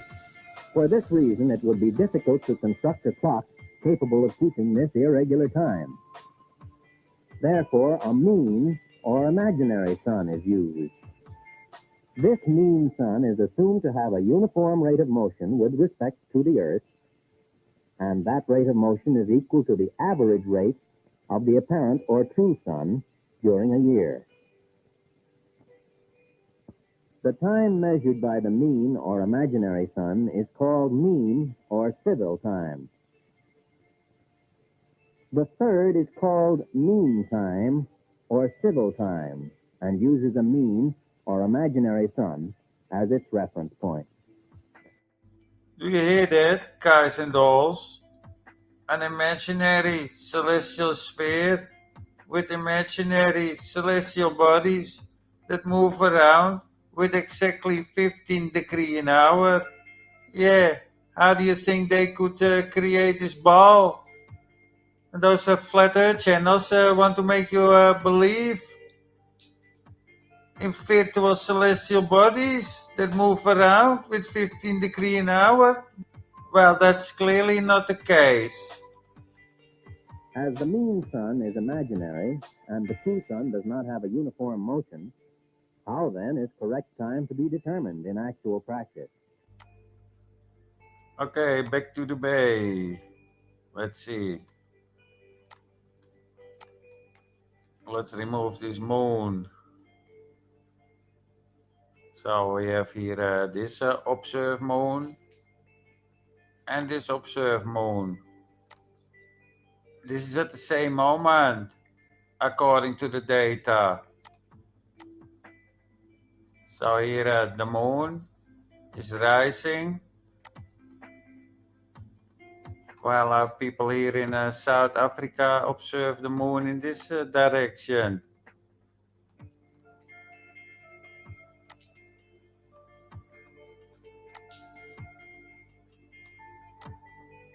Let's check the data. We are here on the tip of South America, 55 latitude south, west 70 longitude, on November the 27th, and the time is 10:59. This is UT time. And here we are on the tip of South Africa, 34 latitude south, 20 longitude east, same time, same date. And observe the data, matches the data. We see here on Mooncalc. With Mooncalc, we only need to take account for the time zones. This is South Africa. And it matches the celestial data from the US Nautical Office. So the moon at the tip of South America, it has an altitude of 0 and an azimuth of 140.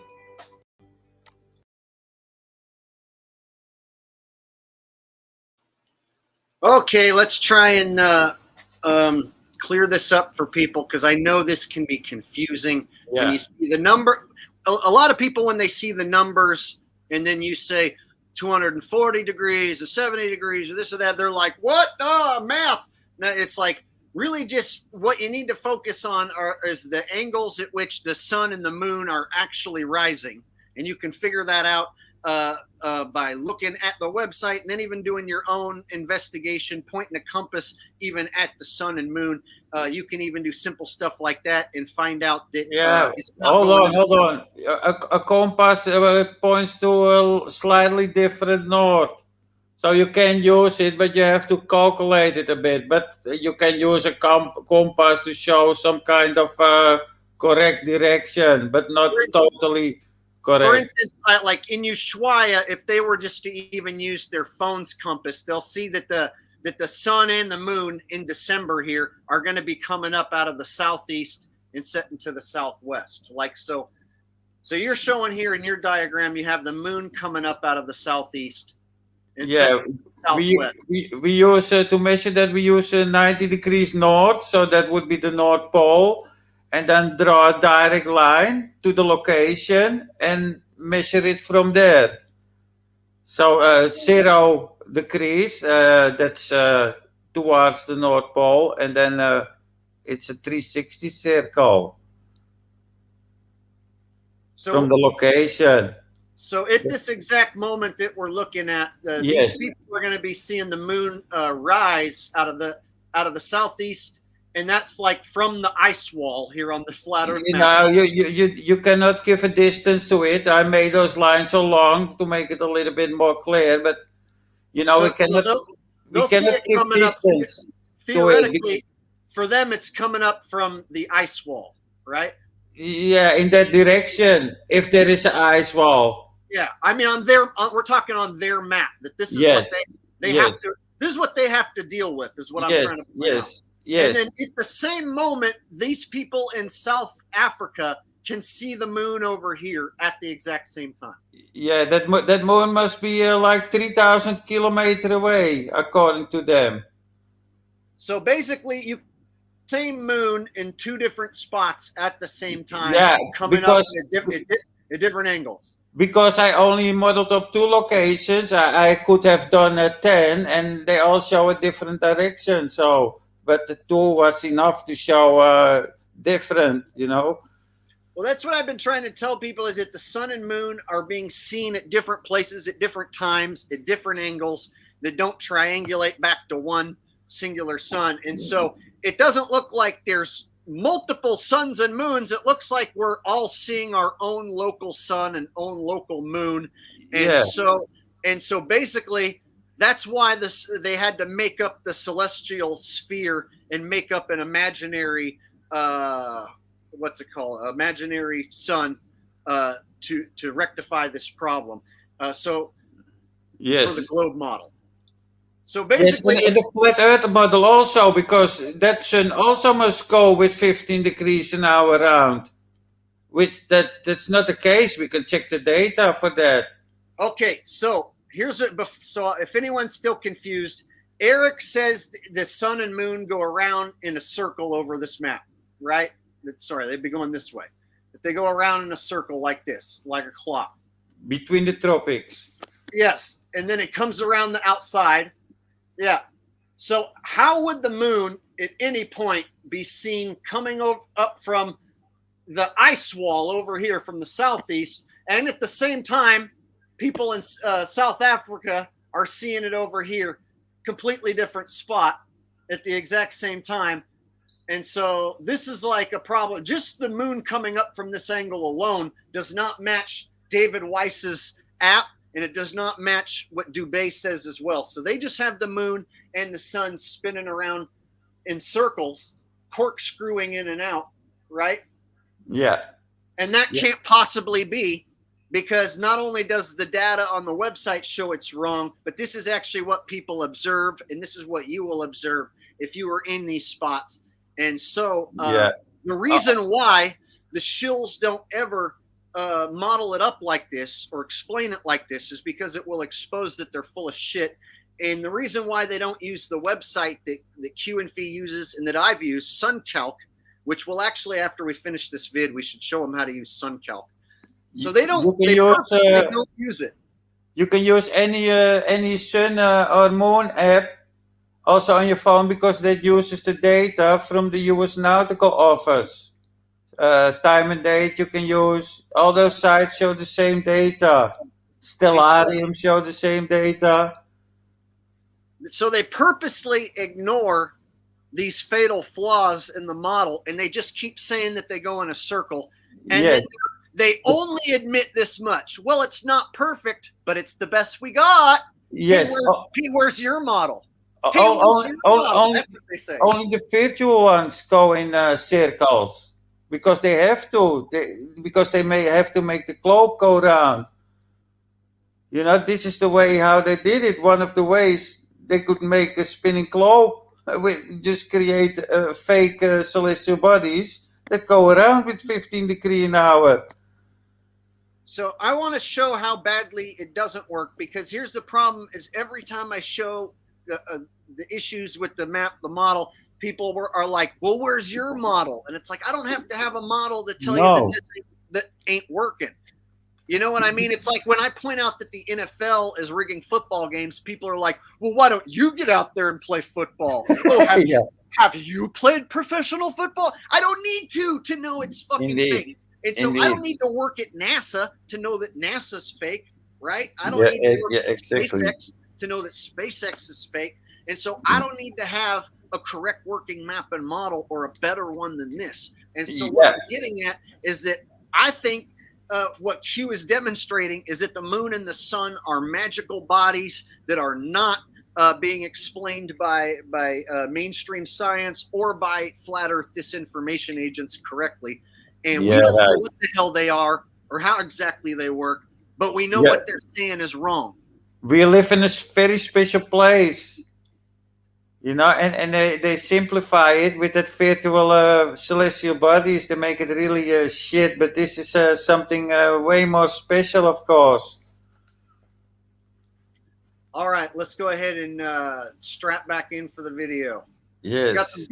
Got some good stuff coming up. I showed a clip of this in my video last week, and then we're going to go ahead and we're going to do an experiment here live with the moon, right? I have a virtual moon for you, and we're going to do an experiment. No, a real moon. Okay. No, well, it's a real virtual moon. Well, I guess, yeah. All right, let's mute up.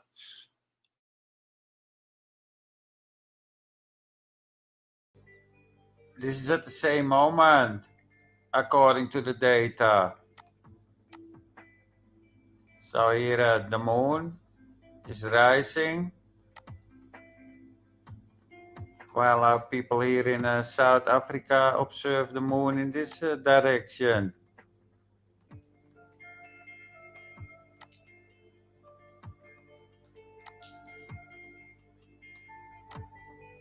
Let's check the data. We are here on the tip of South America, 55 latitude south, west 70 longitude, on November the 27th, and the time is 10:59. This is UT time. And here we are on the tip of South Africa, 34 latitude south, 20 longitude east, same time, same date, and observe the data, matches the data we see here on Mooncalc. With Mooncalc, we only need to take account for the time zones. This is South Africa, and it matches the celestial data from the US Nautical Office. So the moon at the tip of South America, it has an altitude of 0 and an azimuth of 140.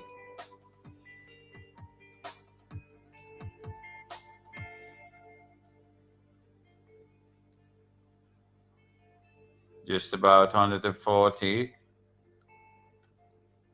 Now I move to the tip of South Africa. Here the moon has an altitude of 50 and an azimuth of 91.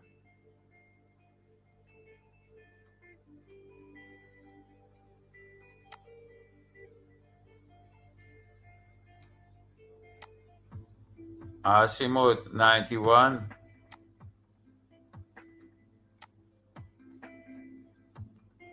And an altitude of 50.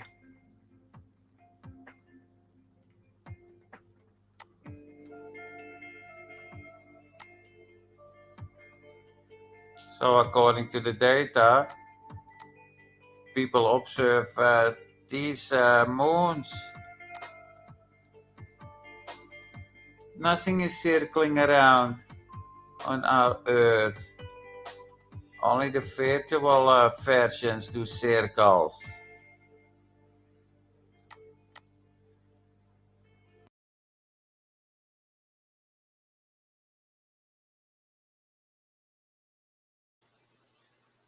Okay, I want to point out that the Flat Earth shills have been repeating the same shit for like 7 years, right? So Dubé has been repeating that moon and sun both go around in a circle. And then they really dupe their stupid audience by pulling out a solid glass paperweight and having a flashlight go around a paperweight. And they'll be like, look, see, you can cause reflections off the dome. So now they use reflections off the dome in a solid glass paperweight and a flashlight demonstration. Outside the dome. Yeah, outside the dome. So I love this and their audience is so stupid to fall for it, and I'm always the bad guy for pointing out reality that A, you don't live inside a solid glass paperweight. You don't breathe solid glass. You're not stuck encased in solid glass. No, you move around, there's air. So basically you can't use a solid glass paperweight in a flashlight and go like this and say that you proved anything, because guess what else you're missing? You're missing the moon. So the demonstration acts as if a flashlight outside of a solid glass paperweight would be the same as a glass dome and a sun and a moon inside with water and air and atmosphere and all that stuff inside. It's two completely different arguments. But you'll commonly have the AEMAP Gleason-tard, as I like to call them, bring out the glass paperweight with the flashlight video.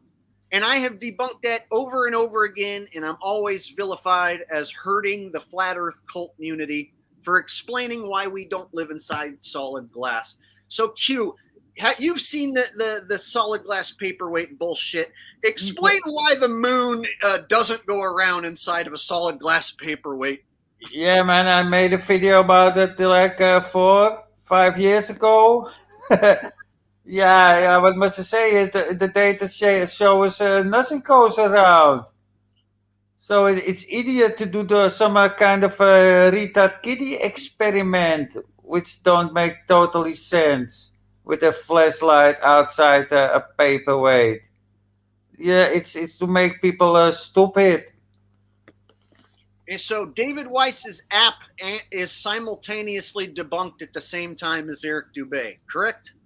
Yeah, but they never talk about this, what they show.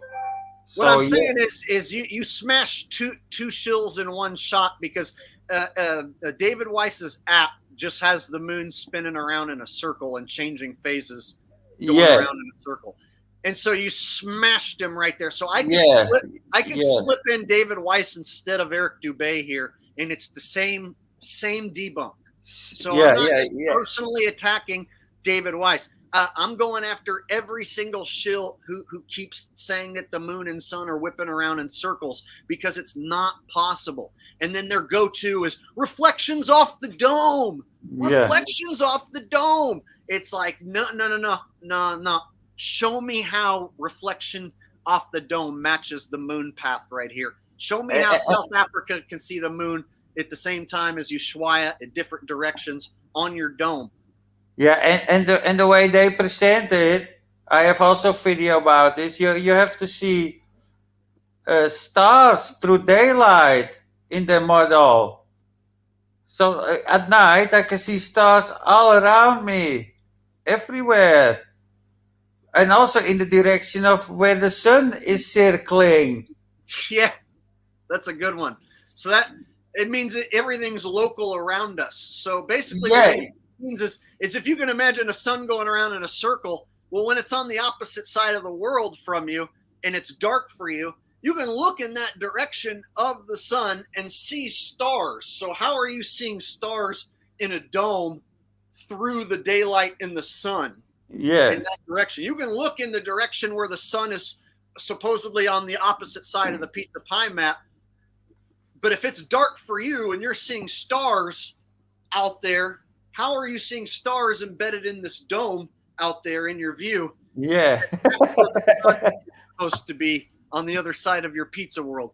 And so there's so many problems. All right, so we'll go ahead and get to the problem of the moon flipping and being you can see one side of the face from the northern hemisphere or hemisflat, and then suddenly you can see the other side when you're in the southern hemisphere or the other hemisflat. Suddenly it's flipped upside down, the opposite direction. So we'll get to that one here in just a minute, because a lot of shills like to use the same bullshit to dupe their gullible subscribers. And so we're going to go ahead and smash that claim here. Yeah. All right. What they do. Al Jordan's here, and he says, almost forgot to thumbs up. I almost forgot to tell you. Hit the thumbs up if you guys are having fun. Hit the thumbs up. We've had like almost 200 people here the whole time. So hit the thumbs up, guys. Smash it if you can. Let's give that algorithm a stroke. What do I see? 126. So get it up to like 150 right now. Come on, 150. Yeah, pump it up, guys. Pump it up. Thumbs it up. Put that thumb up in your butt. No, I'm just kidding. Don't do that.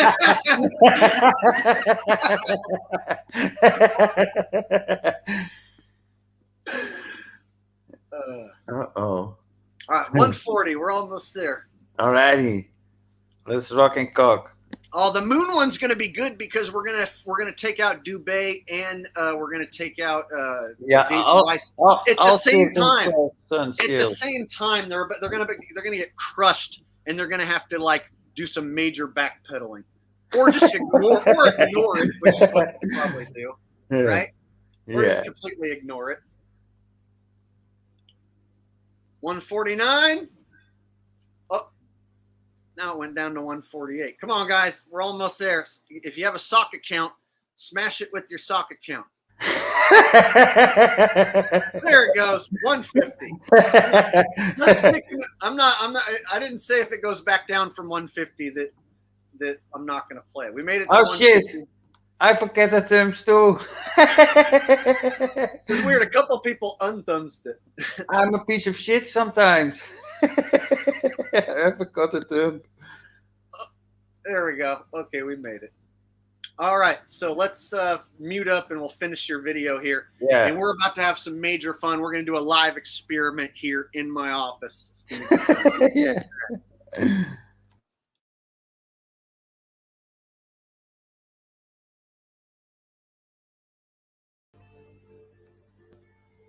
And at the same date, November 27, the sunrise and set have also these angles.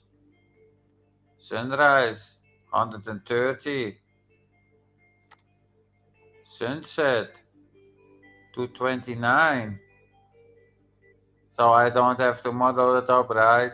Because I already show it with the moon and in hundreds of other videos.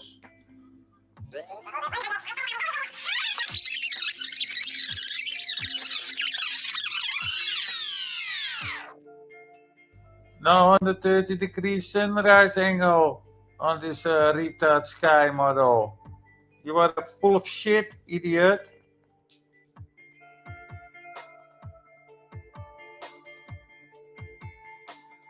Globe defenders often claim that since the moon appears right side up when viewed from the northern hemisphere and upside down when viewed from the southern hemisphere, that this is proof positive of a spherical Earth. The globers are full of shit, just like you are. Anyone can easily debunk this flimsy claim for themselves, however, by simply taping a picture of the moon to their ceiling and viewing it from opposite sides of the room. On the flat Earth model, the moon as well as the sun are always located somewhere between the tropics, spending the majority of their time on or near the Anyone can easily debunk this flimsy claim for themselves, however, by simply taping a picture of the moon to their ceiling and viewing it from opposite sides of the room.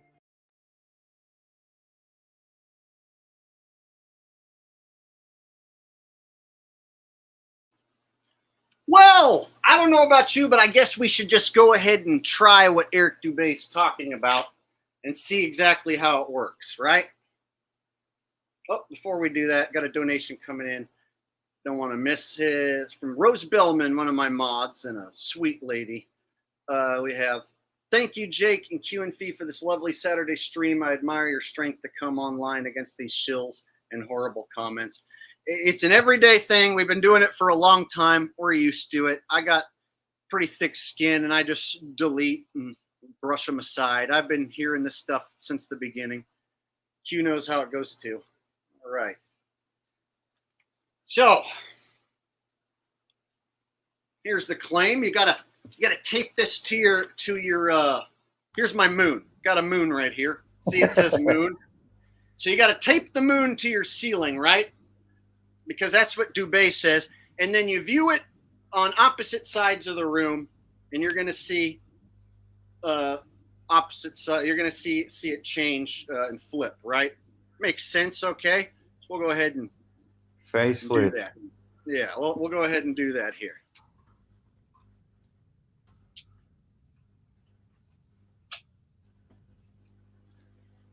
All right.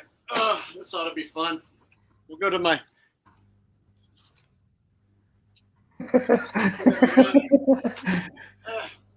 Hopefully I don't fall and.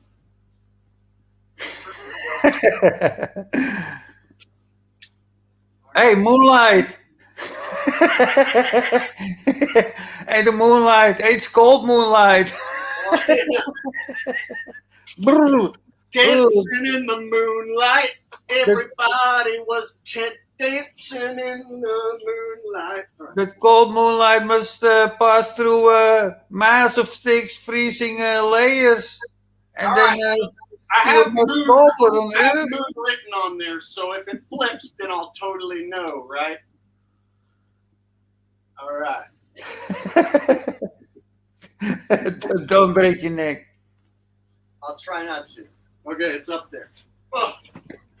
Okay, I'm gonna walk from one side. Okay.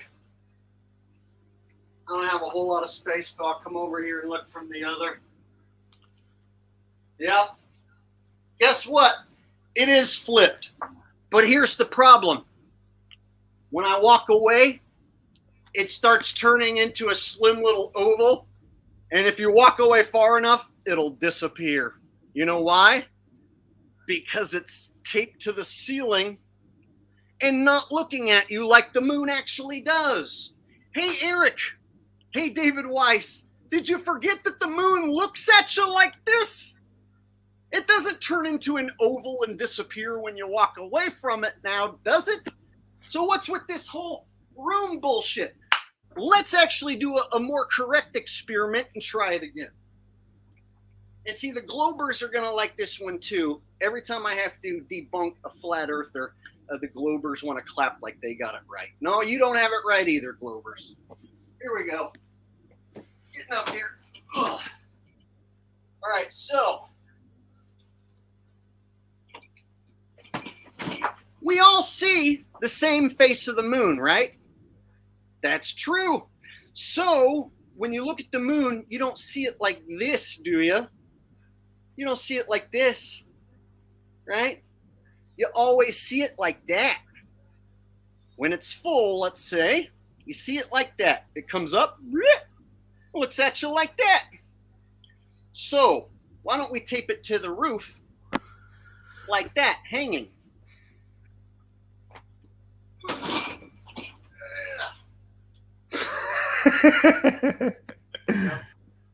Oh, there we go. If I can get this tape to work. It's not so sticky anymore. There we go. Ah, perfect. See, now it's hanging. It's hanging up there. So now let me walk from one side of the room to the other, looking at that hanging moon up there. It's hard to see, but it's hanging up there. Yeah, it's shitty to see. Oh, I can see the face of the moon. Oh shit! Now the moon is disappeared. Now the moon is just sliver because I'm directly under the bottom. Oh fuck you! I can see the dark side of the moon from over here. I can see the other side of the moon. Oh, And it flipped. I can clearly see the dark side of the moon. Do you know what's on the dark side of the moon? I'm the first human being to ever see the back side of the moon. And you know what's there? You know what's there?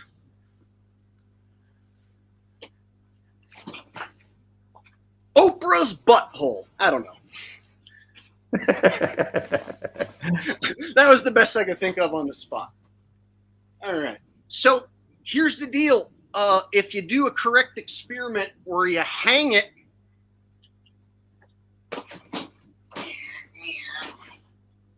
You must hang it vertical. yeah, you gotta fucking hang it, doofus. Hey, Eric, why are you lying to your audience, you deceiving, lying piece of shit? Jake, don't say that about Eric. He helped wake me up to the flat earth. No, he didn't. The people who wrote his script helped you wake up. We'll get to that in a minute. Right. We'll get to that in a minute. When you see the moon come up, it comes up like this. Hello. So how is someone seeing it flipped the other way on the other side of the world without seeing the back side of the moon? Huh? Why you taping it to your roof like this, you lying piece of shit? That's not how we see the moon. Tape the moon in a big hallway. Not in your house with the room with the walls. Tape it in a big hallway on the ceiling and walk away from it and tell me how long you see that moon. Now, do the same thing where you dangle it like this. You'll see it shrink as you get away. And Yeah, if but you walk that under will it, happen.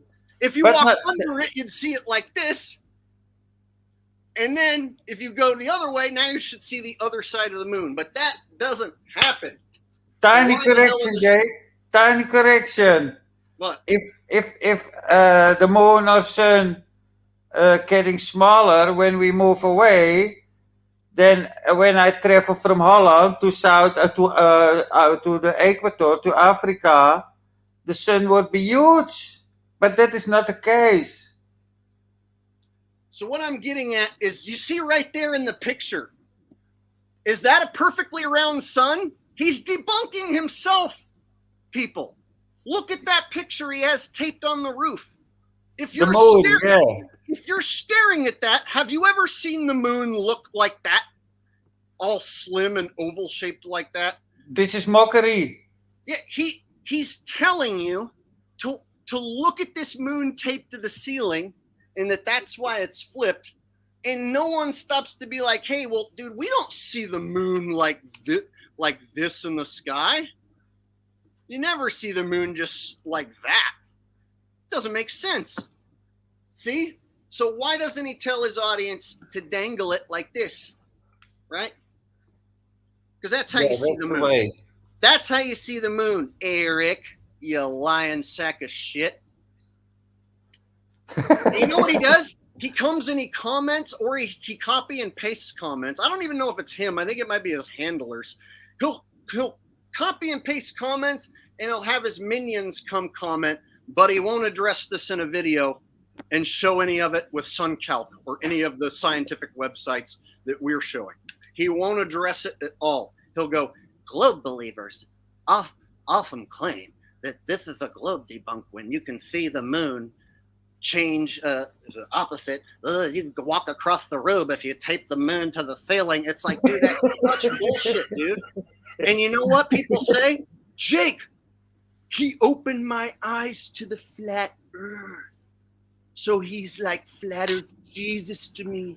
Please don't debunk my flat earth Jesus. It's like, here, did you ever stop and think that the government woke you up to flat earth? What do you mean, Jake? The government woke you up to flat earth, huh? Did you ever stop to think that he's a government paid shill? So his script that he reads, and he reads a script, you know how I can tell?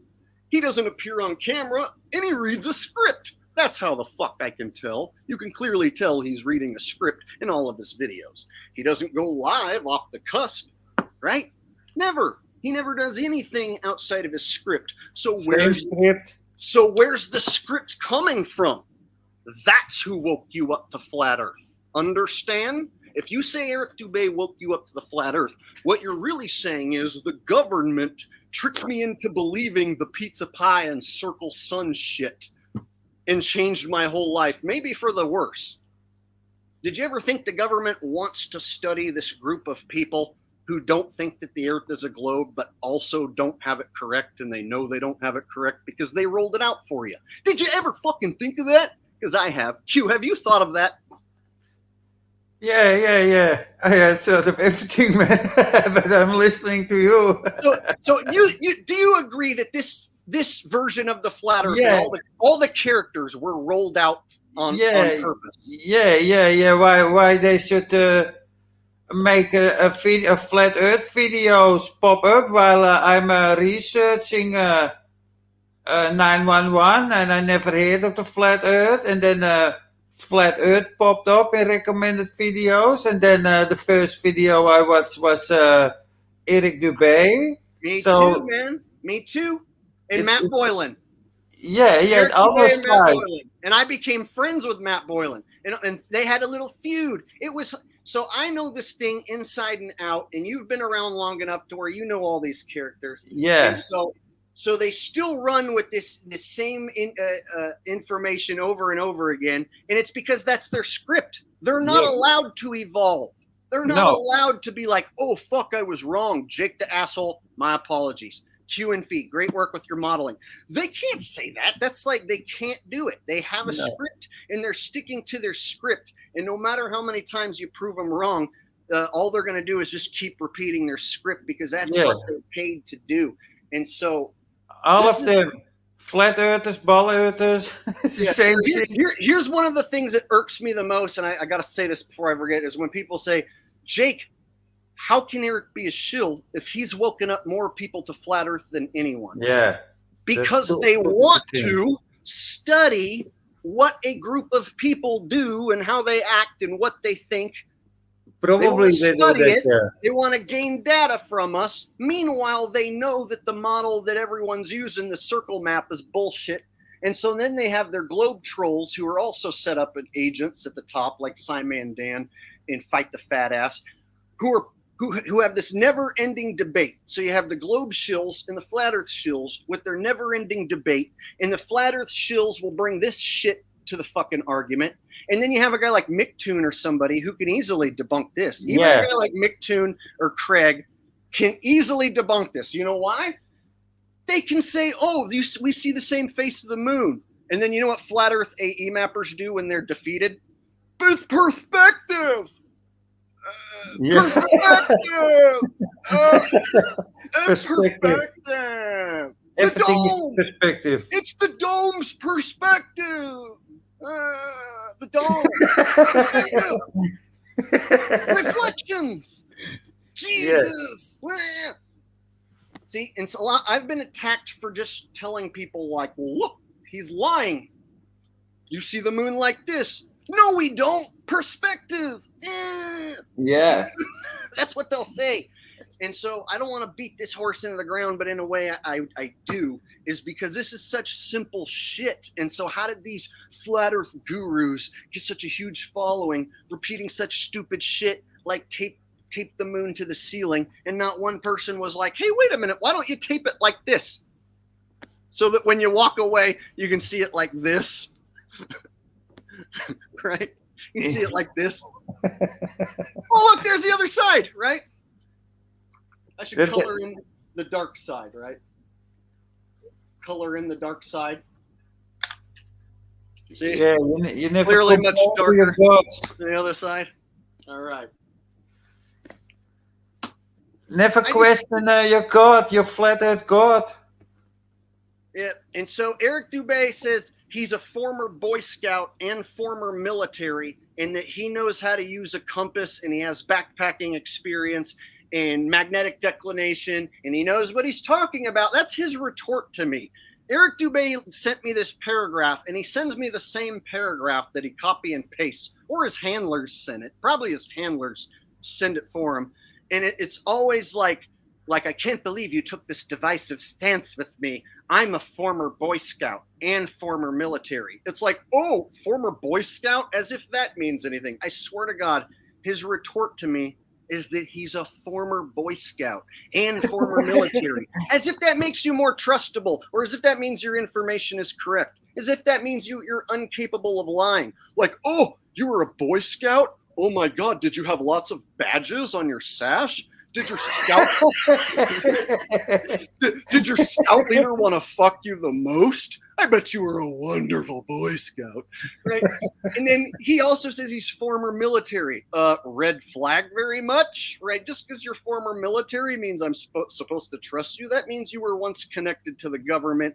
I don't trust you as far as I can throw you. There's people here in the chat, I'm sure, who may have accidentally signed up when they were younger and regret it, and I understand how that goes, but the fact that Eric uses it and brags about it in his retorts to me shows that he doesn't say that he's not proud of joining the military or he got duped by the military. If you got duped and you're not proud of it, you wouldn't bring that up. But he uses being a Boy Scout and being former military in his replies to me.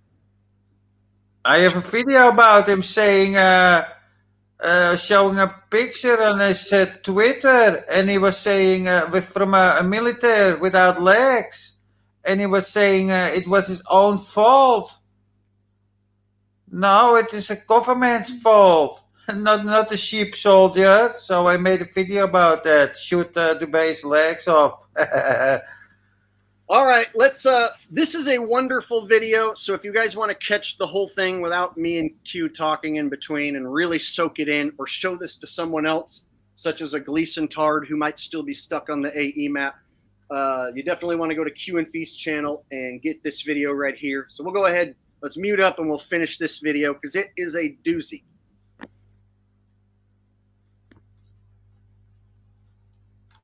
On the flat Earth model, the moon, as well as the sun, are always located somewhere between the tropics, spending the majority of their time on or near the equator. The shit you're trying to tell us don't make any sense. So all these guys observing the moon at the same moment.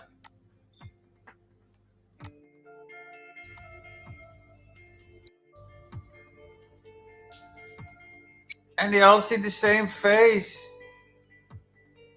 Except the guy on the 30 latitude south. So this guy here on the equator.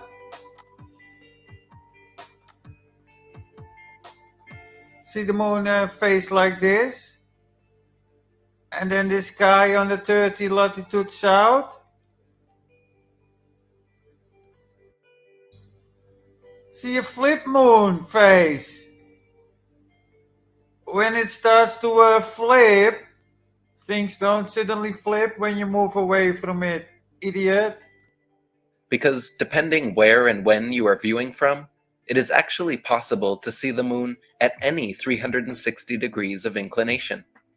As you can see in the following photographs, the moon does not simply appear either right side up or upside down, but rather appears at all different angles. You can confirm for yourself that both the sun and moon are in fact disks. I placed a circle around it, and it's a perfect round disk. But that's not possible in your presented model. You can see only a perfect round disk when you stand right below the moon. And from any other angle, according to your moon model, it would have an egg shape. That's not what you show on your pictures. You show perfectly round moons.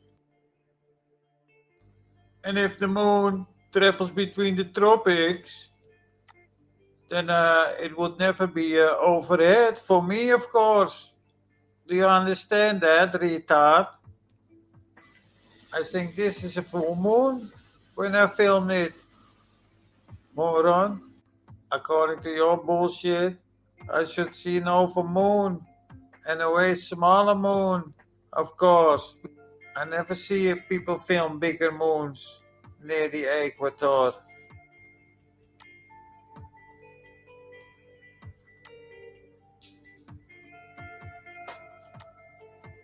Egg shape.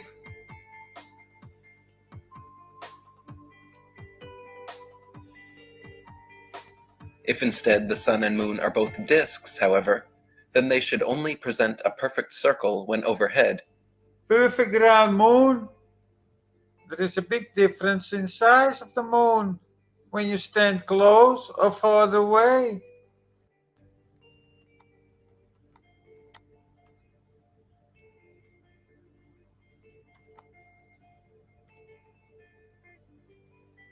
Egg-shaped moon. Observers viewing the moon from the high northern latitudes, observers viewing from the high southern latitudes, and observers viewing from near the equator should and would necessarily have to see at least slightly different faces and areas of the moon. It is simply not possible that observers viewing from such different angles could all still only see the exact same face. Yeah, but guess what? We do see the same face everywhere we go, everywhere we observe the moon. Or do you observe over moons? Can you film me an over moon on a day when it's full moon, please?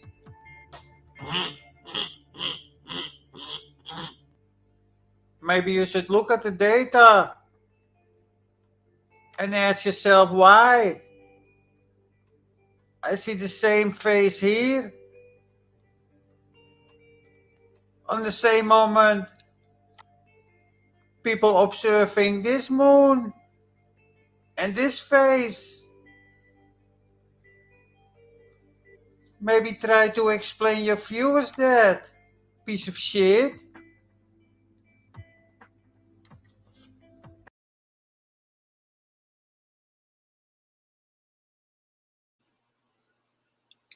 All right. Bravo. Hey. That was brilliant, dude. That right there, oh my God.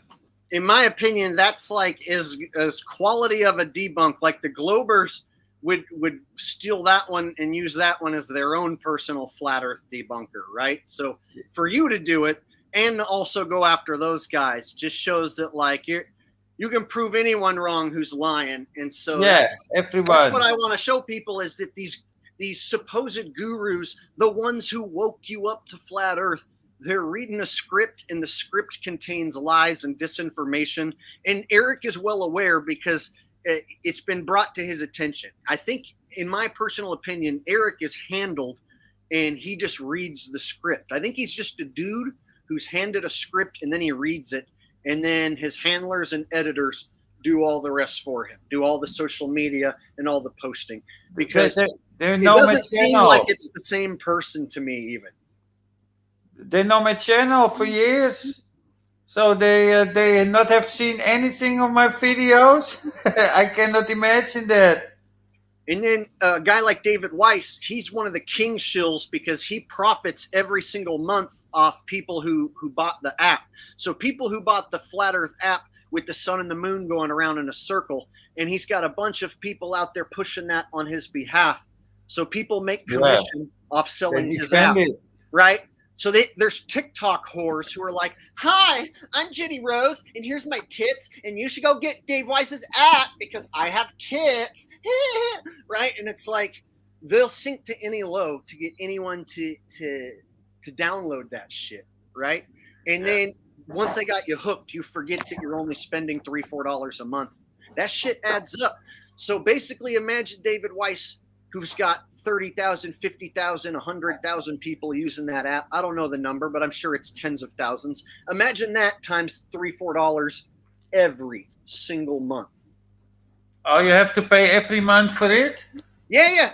So there's these apps that'll hit you like $3 every month, and people are like, oh, that's nothing, and they forget about it. So if you've got 10,000 people hitting you $3 a month, that's 30 G's coming in basically like every fucking month. You know what I'm saying? Yeah. Gold mine.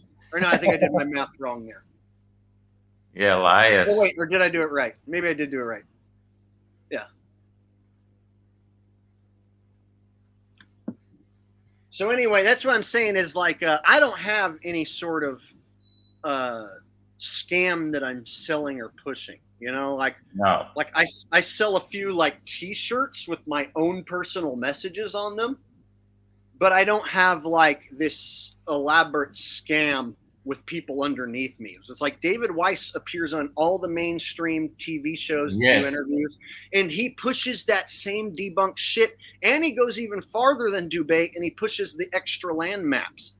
Here's what might be out there. Did you know there might be more? And then he shows the fake extra land maps out there with just made up continents and shit out there. Yeah, you cannot do that. You know, you must stick what you can see and where people live. You know, those parts, they cannot lie about it, and they cannot lie about the directions of the sun.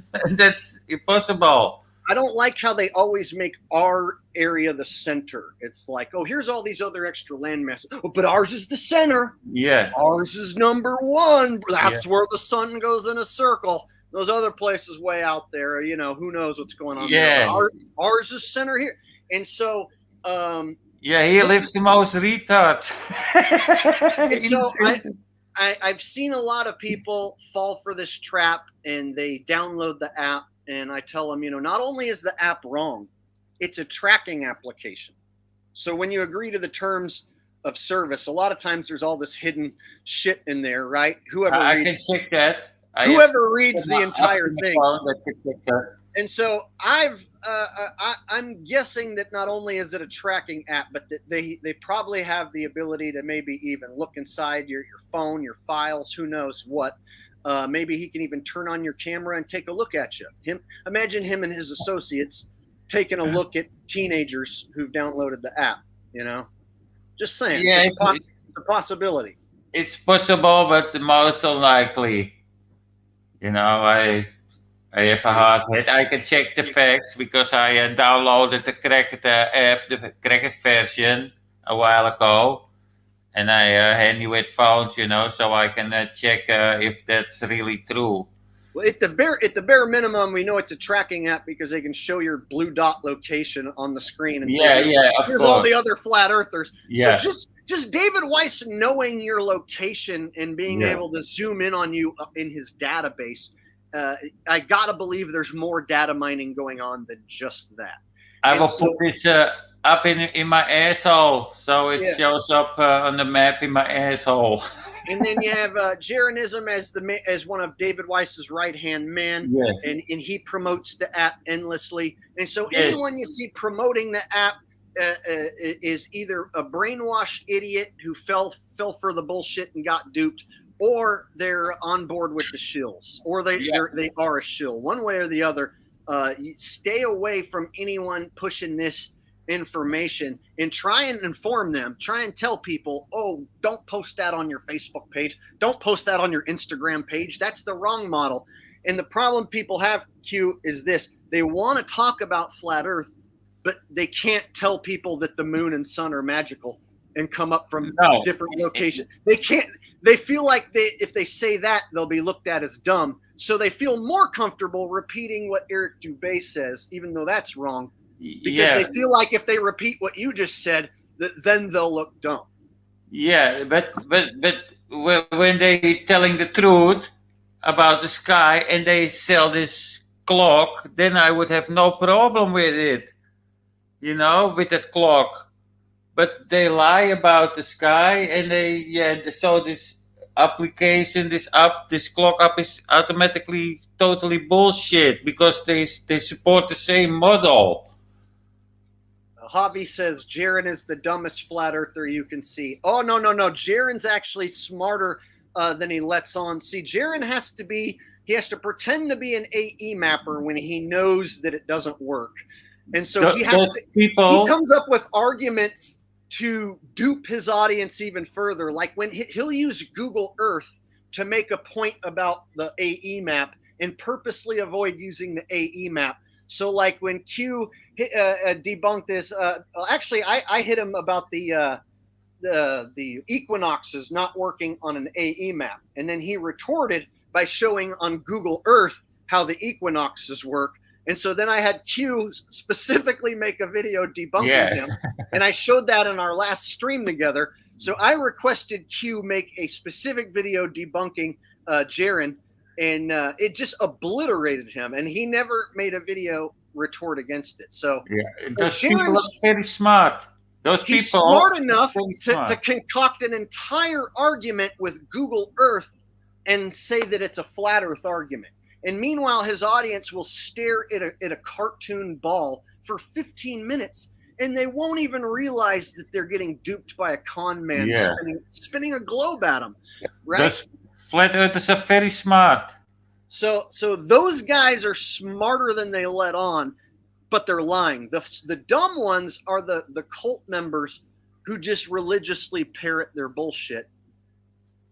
Those are the dumb ones. I have some videos about some stupid flat earthers. They claim all kinds of bullshit.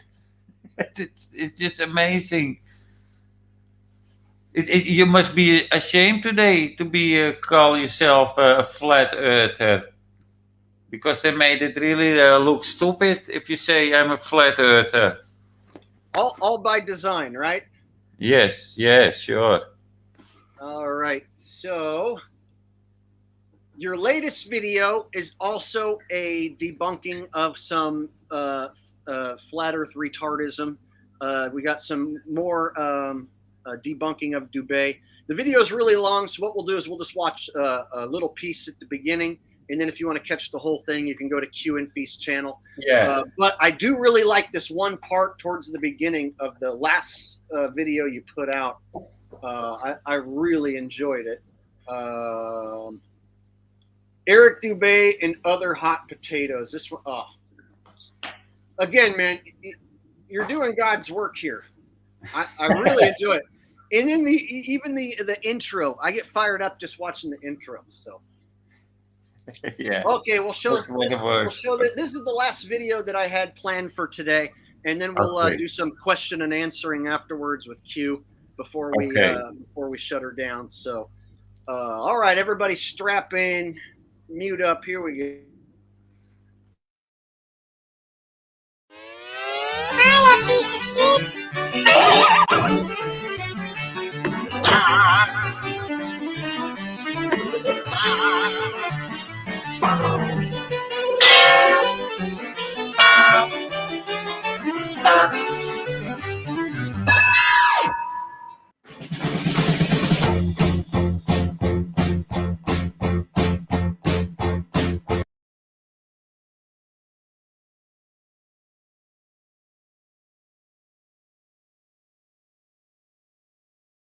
imaginary sphere has an infinite radius and is concentric with the Earth.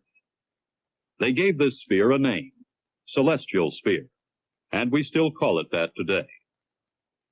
From Earth, it appears to move from east to west, one complete rotation every 24 hours.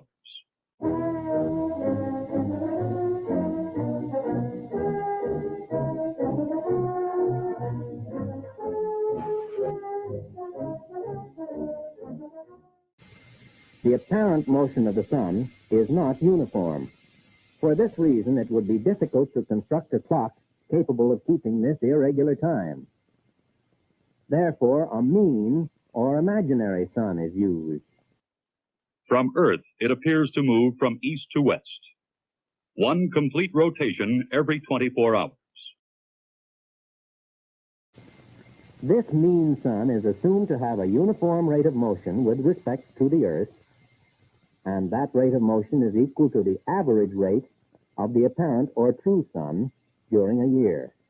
It is convenient to assume that we are at the center of a great sphere of infinite radius, and that the heavenly bodies move about us on this celestial sphere. The time measured by the mean or imaginary sun is called mean or civil time. The third is called mean time or civil time, and uses a mean or imaginary sun as its reference point. As the mean sun is imaginary and the true sun does not have a uniform motion, how then is correct time to be determined in actual practice? The sun, moon, and stars all rise in the east and set in the west, making perfect circles over and around us every day. As you can observe, they travel in a circular westward path over and around the Earth, and do not all travel in a straight leftward direction as suggested by a compass rose. Earth is a level, motionless plane with the sun, moon, and stars revolving over and around us just as you experience every day. It is obvious to any child and sovereign-minded adult that the sun, moon, stars, and planets, every light in the sky above, revolves around the motionless Earth beneath our feet. The reality is that the Earth and Polaris do not move, while everything else in the heavens revolves over Earth and around Polaris, east to west, like in a planetarium dome. Polaris is the only motionless star in the heavens, with all the other constellations revolving perfect circles over the Earth every night. The North Pole is the magnetic monopole center point, with Polaris, the North Pole star, situated directly above. The so-called planets, known to the ancients as wandering stars, were named such because they were observed then, as we can observe today, to wander the heavens, taking their own unique spirograph-like patterns, making both forward and retrograde motions over and around the Earth during their cycles. In the flat Earth model, the sun and moon luminaries revolve around the Earth once every 24 hours for the sun and approximately 25 hours for the moon, illuminating like spotlights the areas over which they pass. The sun's annual journey from tropic to tropic, solstice to solstice, is what determines the length and character of days, nights, and seasons. Navigators since ancient times have used Polaris to guide their ships, knowing that Polaris was the heavenly North Pole. South was traveling keeping your back to Polaris. East meant traveling keeping your left shoulder 90 degrees to the pole star, and west meant traveling keeping your right shoulder 90 degrees to the pole star. There is no Polaris visible below the equator, idiot. Why you draw those lines so long? Did Rita Dubai ever look at the data? Let's see. Let's do some stargazing on the star called Anka. And we are here on the tip of South America. And we are here on March the 20th at 4:50 a.m. And here is the star Anka. And it has an altitude of 7 and an azimuth of 184. Here we are on the tip of South America. The star had an azimuth of 184.9 and an altitude of 7.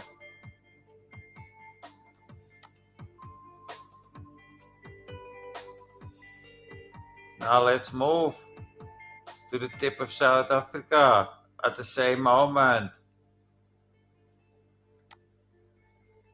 Here we are, the star Anka, on the tip of South Africa, on the same date and the same time.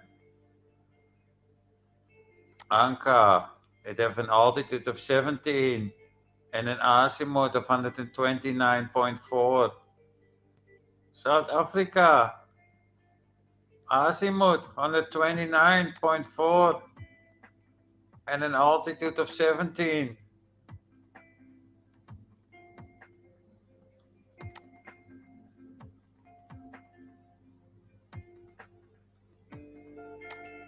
So we have here South Africa and South America looking at the same star at the same moment. And then the people here in Australia having the star overhead. Let's check the data. Australia on the 41st latitude south, east 115 longitude on March the 20th. Time is 4:50 UT. Anka have an altitude of 88 and an azimuth of 134. Altitude 88. Azimuth 134 and a little bit. Doesn't matter so much because the star is overhead. So that would be here.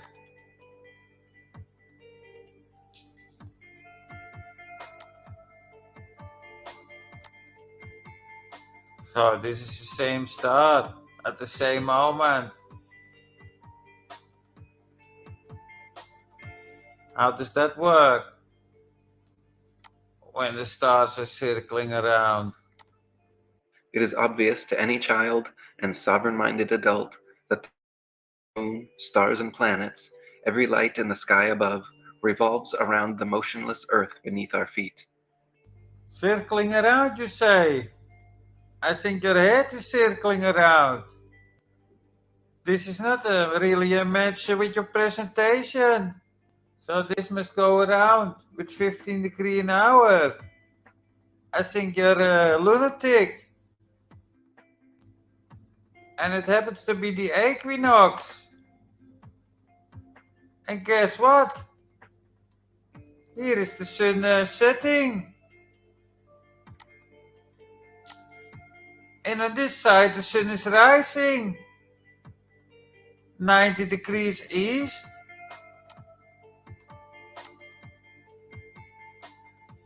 And set 270 degrees west.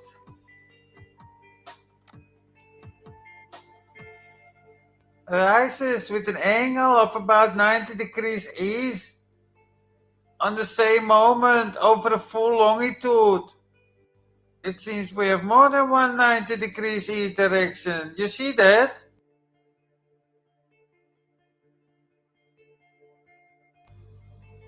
And here at the 160 degrees west, we have the sunset, all about 270 degrees west at the same moment. You want to explain this away with perspective, like those other retard earthers do. Do you want to just step in again, Brad? And the globe is back engineering of flat Earth elevation angles to clouds, which is also perspective from our globe. Yeah, it's all called perspective. People observe the star here and the star here and the same star here. Yeah, it's called perspective, flat Earth perspective. And then when we have this star overhead here, and we move away from it, then it should sink to the bottom. But that won't happen.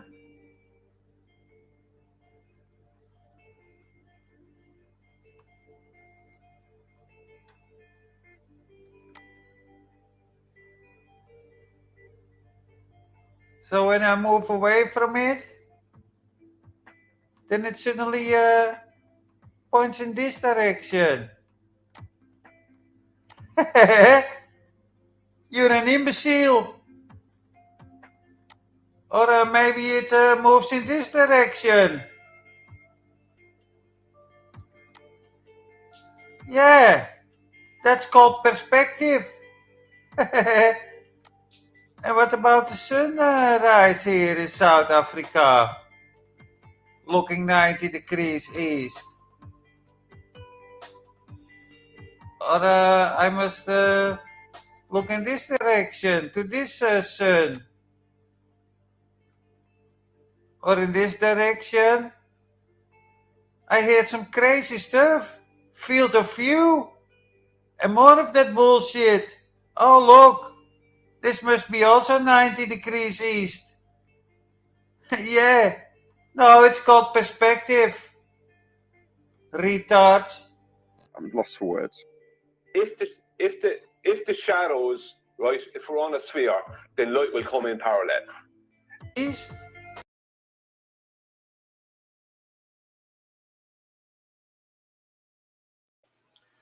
Okay, let's explain this one because this one tends to confuse people sometimes. So what you got on the equinoxes is in the AE model, they say the sun goes around on the equator, but how in the hell is the sun rising for everyone, everywhere, 90 degrees east, setting, 270 west? Yeah. So yeah, it's I selected the same longitude because they have the same time zone, of course, you know, it's all at the same moment. And on the opposite side, 180 degrees opposite, I do the same. I check the data over a full longitude, and then it's everywhere 270 degrees, more or less. So that all points in this direction. Yeah, and per location, you have only 190 degrees or 270 degrees. So you must keep these lines straight. You cannot bend them because then it don't. It's not 90 degrees.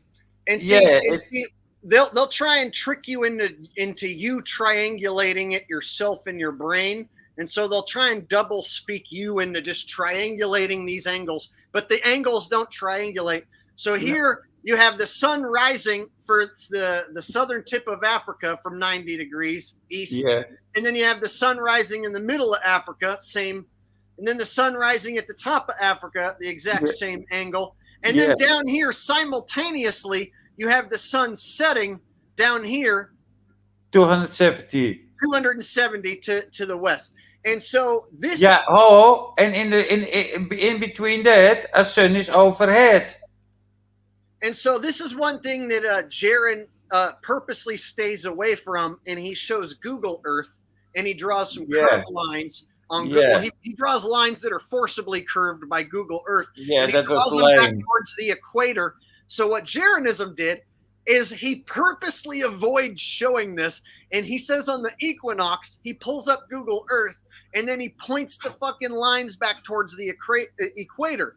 And so they'll use double speak, and they'll dupe their own audience. And see, guys like David Weiss will never show a graph like this and talk about the equinoxes. You know what they did do? I don't know if you ever saw it. They had Karen B 3-4 years ago. They wheeled her stupid ass out and they made her try to explain the equinoxes. Yeah. And like you could tell she didn't really want to do it. She's like, okay, guys, I'm gonna explain the equinoxes. And you could tell she didn't want to go here because you can't explain that with one sun going around the equator. Yeah, but they try. They do it with one sun. But you can tell they're lying and they're full of shit and they know it, because it's not possible to make it come up from the east for everyone with one sun going in a circle.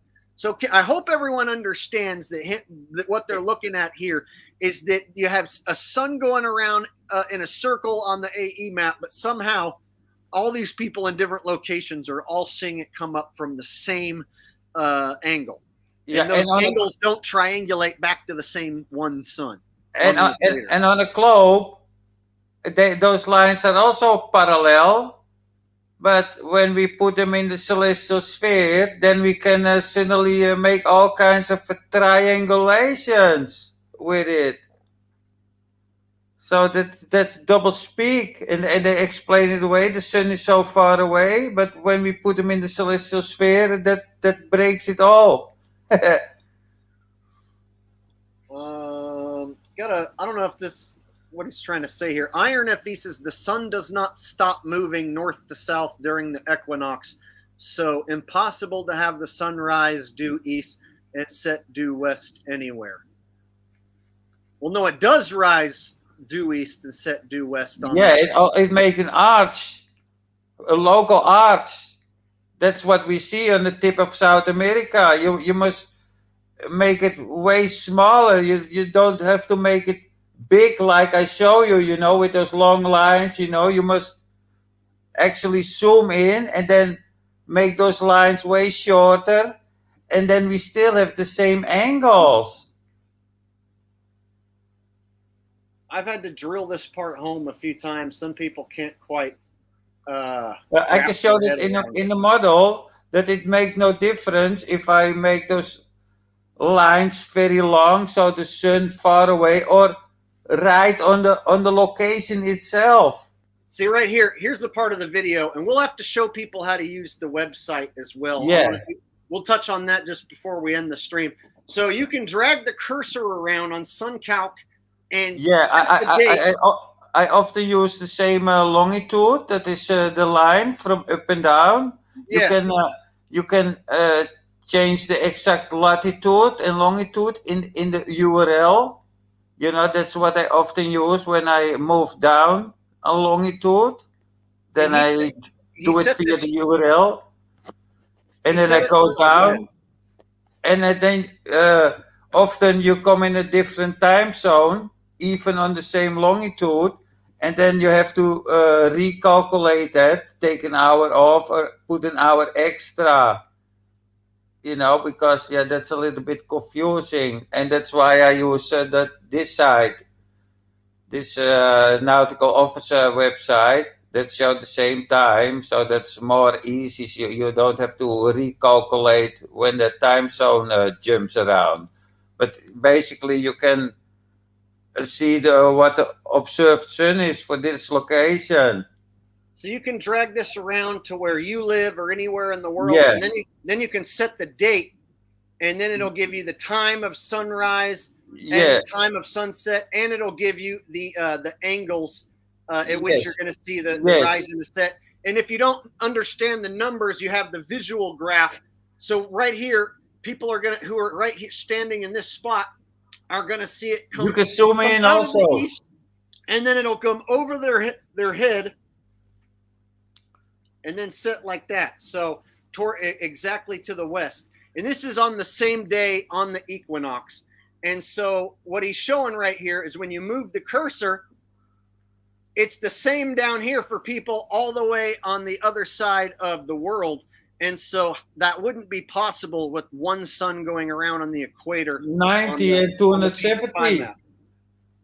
Yeah, you can only have per location. You have a 270 direction. So and you cannot put those lines together from two locations, because then it's not 270 anymore. You cannot combine the data to make it triangulate. So this is how you end up with this problem where you have people seeing the sun at the same moment, come up from the exact same angle, and it doesn't make sense for the flat Earth AE map to be correct, these angles should triangulate back to one sun on the equator at this time. But if we do this, we triangulate it to all those locations, then it not gives the angle anymore. It says 90 degrees east, but if we do this, it becomes a whole different direction. So these are the reasons why circle sun and the circle moon don't work. And so we'll go ahead and pull up the SunCalc site. And I highly recommend you guys finish the rest of this video. It's really long. He also does a segment against Nathan Oakley and whatnot. But check this one out. It's Flat Earth Eric Dubé and Other Hot Potatoes. And that's his recent release. So check that one out on his channel. And I'll give you a shout out one more time here. Thank you. QNFEEs. I've already seen your sub count's already shooting up. Yeah. Thanks, man. But here's the advertisement for our hangout, and then here's the video right here. He released it 2 days ago, and so definitely, we only watched a few minutes. If you want to finish it, go watch the whole thing there on his channel. Okay, so let me pull up SunCalc and show people how to use this. What I want to do is create a smarter flat earther. Yeah, I put up a download. I will, let me see. I want to create a smarter flat earther, plain earther. I have a modeling map for upload. I have uploaded a modeling map and people can use that, can print it out. I also include the longitude needle. I will put the link now in the description, in the chat. So if people like to model, this is the Gleason's map, but without Gleason's map visible, but with all the correct coordinates. So you can use that. I just pulled up the SunCalc. So here's the equinox. I typed in right here. You can put in any date you want. So I put in March 21st, equinox. And then you can drag the cursor around wherever you want. Yeah, the map, you need to drag the map around. We used to have to move that cursor around, but they changed it some years ago. Oh, you have to move the map. Oh, am I supposed to do March 20th instead of the 21st? It doesn't matter so much. That's only a tiny bit difference. Okay, you must go up and down the same longitude. Yeah. And then make sure the time zone don't switch around. We'll go to the United States, because that's where most of my viewers are. And then you can click on the left side. You can click rise. Damn it. On the time, and then you see the sunrise time. Okay, so here, let me put it to March 20th. I think that one makes it the most straight. There it is. Okay, so these people can see the sunrise. Basically due east, set due west. And then down here, same exact time. Now it's jumped in the time zone. You have to take move it a little bit. All right. You must shift the time zone forward. Yeah. Where do I do that? In the slider. If the time zone on this thing jumps an hour when you move because the time zone changed, then you have to put the slider again 1 hour forward or 1 hour back because it's a time zone. You understand? Is there an option on your side to share your screen? If you could pull this up, you can share your screen and you're better with this site than me. I just use it to show the basic angles. Yeah, but you look, the time zones is very confusing, but you can select locations on the same longitude where the time zone don't flip so much around. So that's less confusing because they manage to make different time zone in the same longitude. So that's why it jumps around. So you have to take account for this 1 hour or 2 hour it jumps around. I can show you. Can we share my screen? if you hit the shit, is there a share? Is there a little tab there in the screen word window, and then go to I share screen. And then if you click that, it should give me a notification, and then you can share it because you know the site better than I do. I just mainly try to show how the angles of the sunrise and sunset match. But with that site, you need a time zone converter because it's sometimes very confusing. And to make no errors, you can better use a simple time zone converter. So I'm sharing. I don't see it. There's nothing coming in on my end. You have to click the share. Yeah, I did. And then click window or. Okay. Oh, okay. Here it comes. Awesome. Okay. There you go. Let me change it to March the 20th. So let's see. What is this? It have an error. Yeah, I was like, that don't look right. Oh no, you're on September still. Yeah, I have an error. None identified. It has an error. Here, what the fuck is this?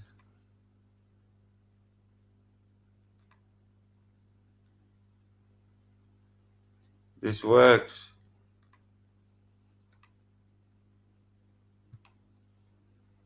It gives an error. What the fuck? Hold on.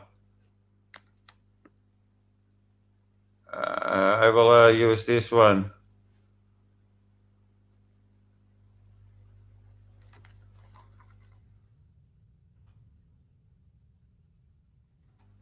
In my Edge browser, March 20th.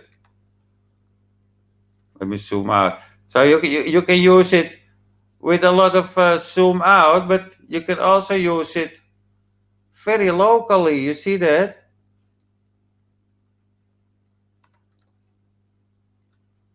Okay, it's still on the same screen. You have to. You want me to go to the States or? On the screen that we're looking at, it's just stuck on that one spot. How come? It's not moving around. Is it moving around on your side? Yeah, I'm playing with my screen.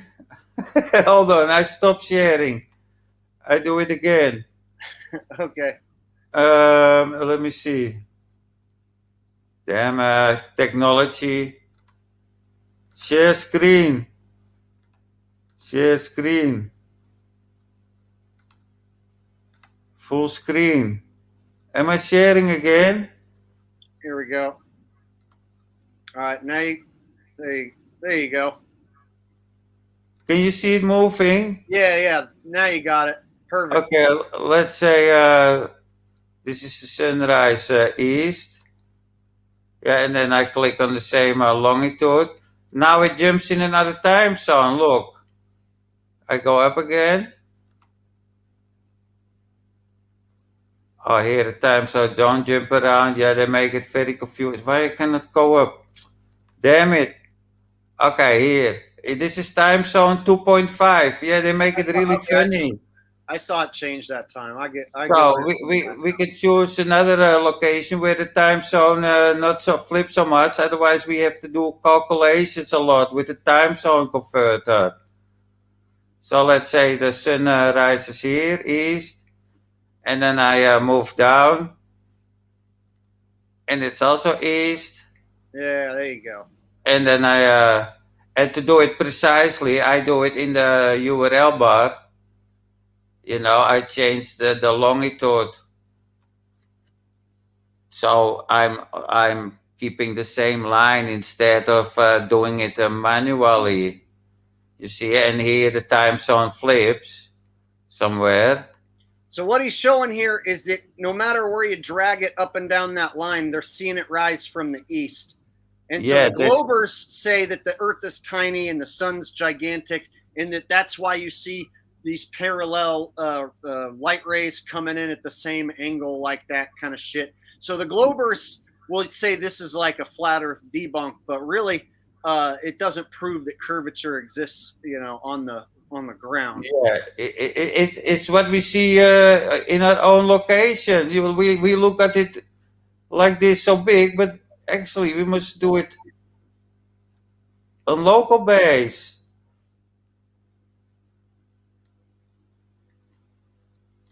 And so And on this date, the AE mappers are going to say that the sun's on the equator, going around in a circle. But then drag it over to Ushuaia, down there at the tip of South America. Drag it over there. That would be also a straight line with. That's what I'm saying. So how can the sun be up on the equator but then come up right there from the east? That's what I've always pointed out that Eric is wrong. Is that like they can't see the sun coming up from the east there in Ushuaia if it's on the equator. This would be impossible on a globe at the same moment. If we use a celestial sphere and we do a celestial navigation, we must make all kind of triangles because they never show you to use more than one location, and I use more than one location. And this is what happened then. And that's the same on the flat Earth. 90 degrees east. Yeah, they all have a 90 degrees east. Here. That's a double debunk, right? Yeah. It's 90 degrees east.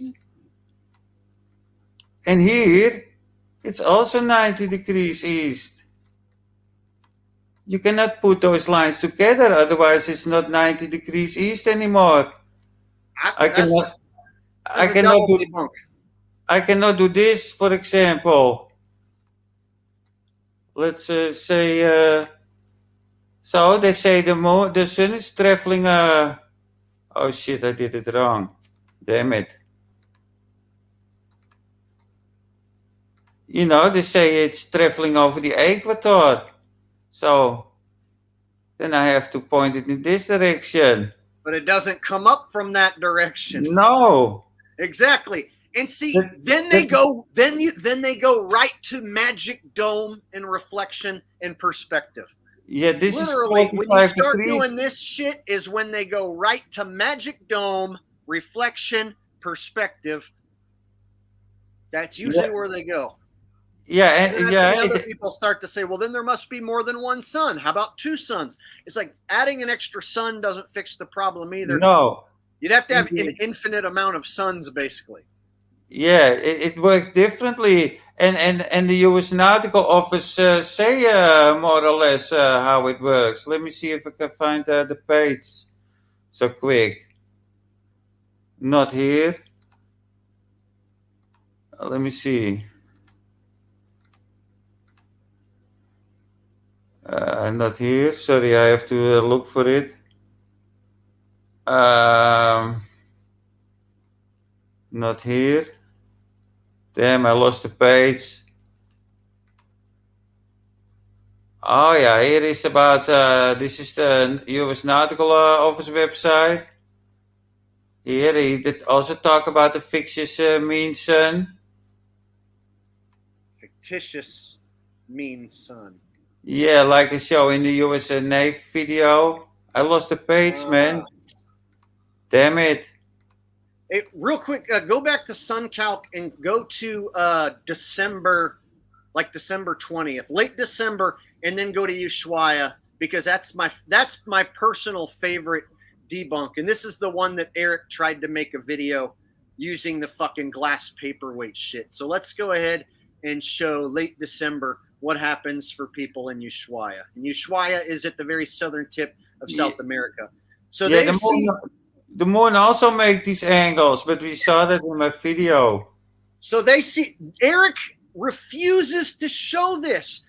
David Weiss refuses to show this. Sharon won't show this either. They're chicken shit. They won't show this because it absolutely goes against their narrative. And people in Ushuaia, if you ask them to, are going to come up with results that their sun's coming up theoretically from the ice wall.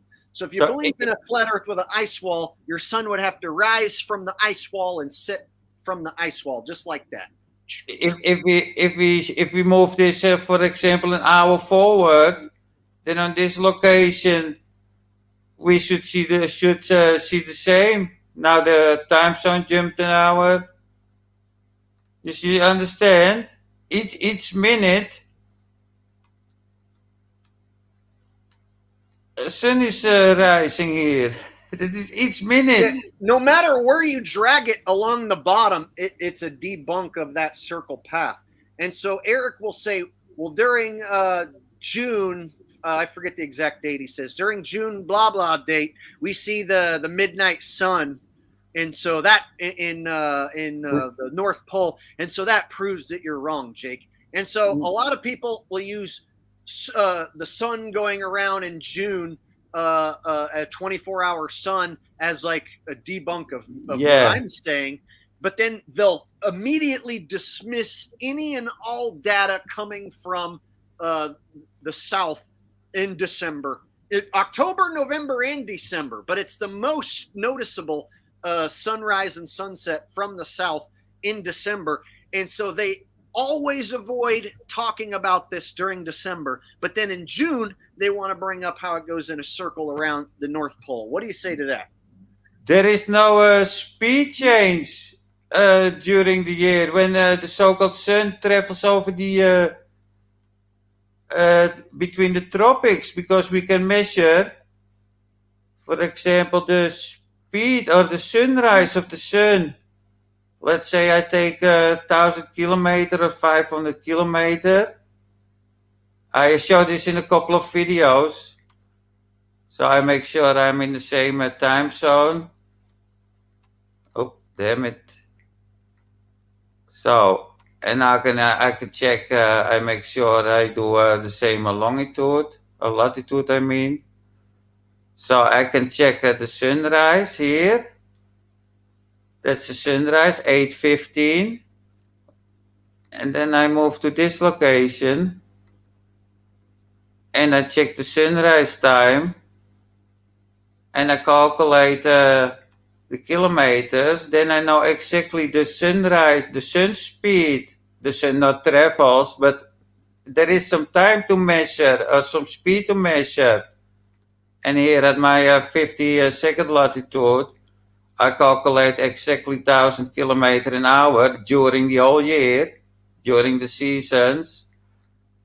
And here we measure sunrises of 1,600 kilometers an hour on the equator from when I do this method.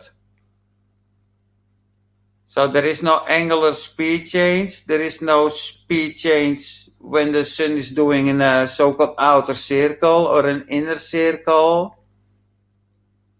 The sun don't do 15 degrees an hour like I show you. There's other things going on. I haven't been to see it myself. They say the sun does, a circle and you can see it and it never goes below the horizon. I haven't seen it myself. So what do you say about that footage? You haven't been out there to see it, I'm sure, either. When you really observe some good, good sun footage, it's like the sun or the moon. It's building itself up,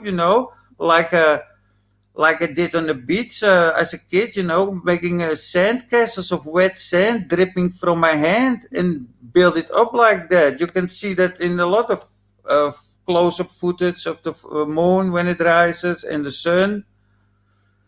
So yeah, where it comes from, I don't know. But we cannot put it in one sun. That's impossible. Or one moon. How do we do that? What I'm wondering is how I haven't the 24-hour sun that they say is in the North Pole during June. Do you say that happens or doesn't happen? Or? Yeah, the way I model it up, each location have its own sun. I have here some. I'm looking for the page where the U.S. Nautical Office telling us the celestial sphere. Let me see.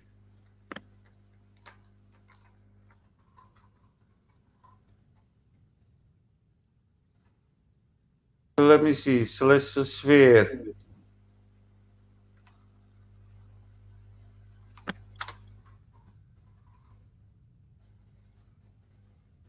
They say that you take the celestial sphere everywhere you go. Damn, I cannot find it anymore. Celestial sphere. Damn it. Oh, here.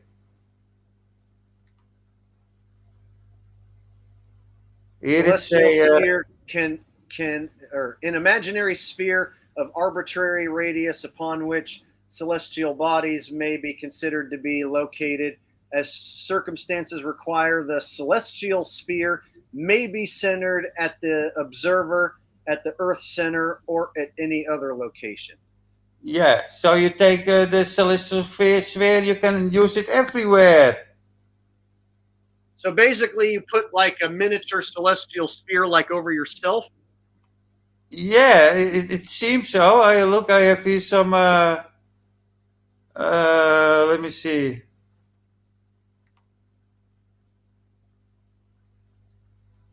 All those apps show a local based system. Let me pull up another one. Sunpad Stimulator. Look, it's all local based. Flat, local. So everywhere we do the measuring from, we place a one like this, and then we measure the angle to the sun.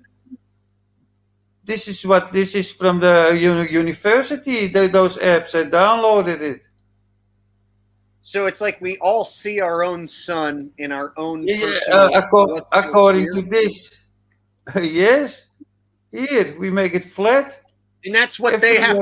They have to admit that, because they admit that that the angles to the sun from the globe, all over the globe, aren't reliable because they don't triangulate. So they have to turn it into this celestial sphere here, right? Maybe I mixed up two different. In the celestial sphere, we can triangulate, and in the according to the globe data with the parallel lines, what we measure, what we observe, we can certainly not triangulate, but we can triangulate because we use this virtual fake sun that we need for celestial navigation. Look, even when I'm on the bottom of the globe. And it's a lot for people to wrap their mind around, but hopefully people, we didn't confuse everyone too much, and that you gain a little information as to why the flat Earth shills are lying and why the globe Earth shills are lying. What it comes down to is this reality that we live in. The powers that be, the evil people who run this place, they don't want us to know what this place really is, and so they have the globe in place. They have flat Earth shills even to intercept you and to lead you astray and to distract you. And so they really have a system set up to keep you from figuring out what this place is. And I think that is one of the most highly regarded pieces of information in the entire world is what is this place? What is this realm? What is this life? Yeah. And I think that the two most powerful lies they have to protect that is A, the globe, and then B, the minute you figure out you're not on a spinning ball, they have this entire flat Earth cult ready to intercept you. Yes, exactly. I cannot say it better. That's why I'm here to say it. So I can't model it the way you can, and you can't quite explain it the way I can. So that's why we're complimenting here. We're here complimenting each other and making such a mind-bending stream. And I recommend you guys watch these videos on Q's channel so that you can really soak in the information. And I'm not going to stop busting these guys. I can take these clips from Q's channel and my own opinion. I can take them and make 4 or 5 minute videos and nail like every single shill to the wall. The only problem is I get a lot of backlash. People bitch at me. People unsub. And so, like, I don't know how much time I want to spend repeating the same shit. But that's kind of what we have to do every year. Yeah, you have to be patient. Or they just don't see it somehow. And so I want this information to be out there. I want the truth to be out there and one way or another.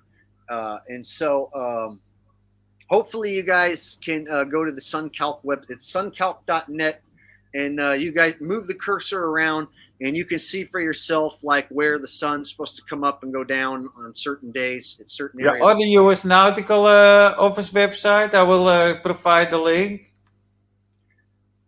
They can also use that. And read a little bit on the website. Rose says, I just don't understand it. Well, here's the thing.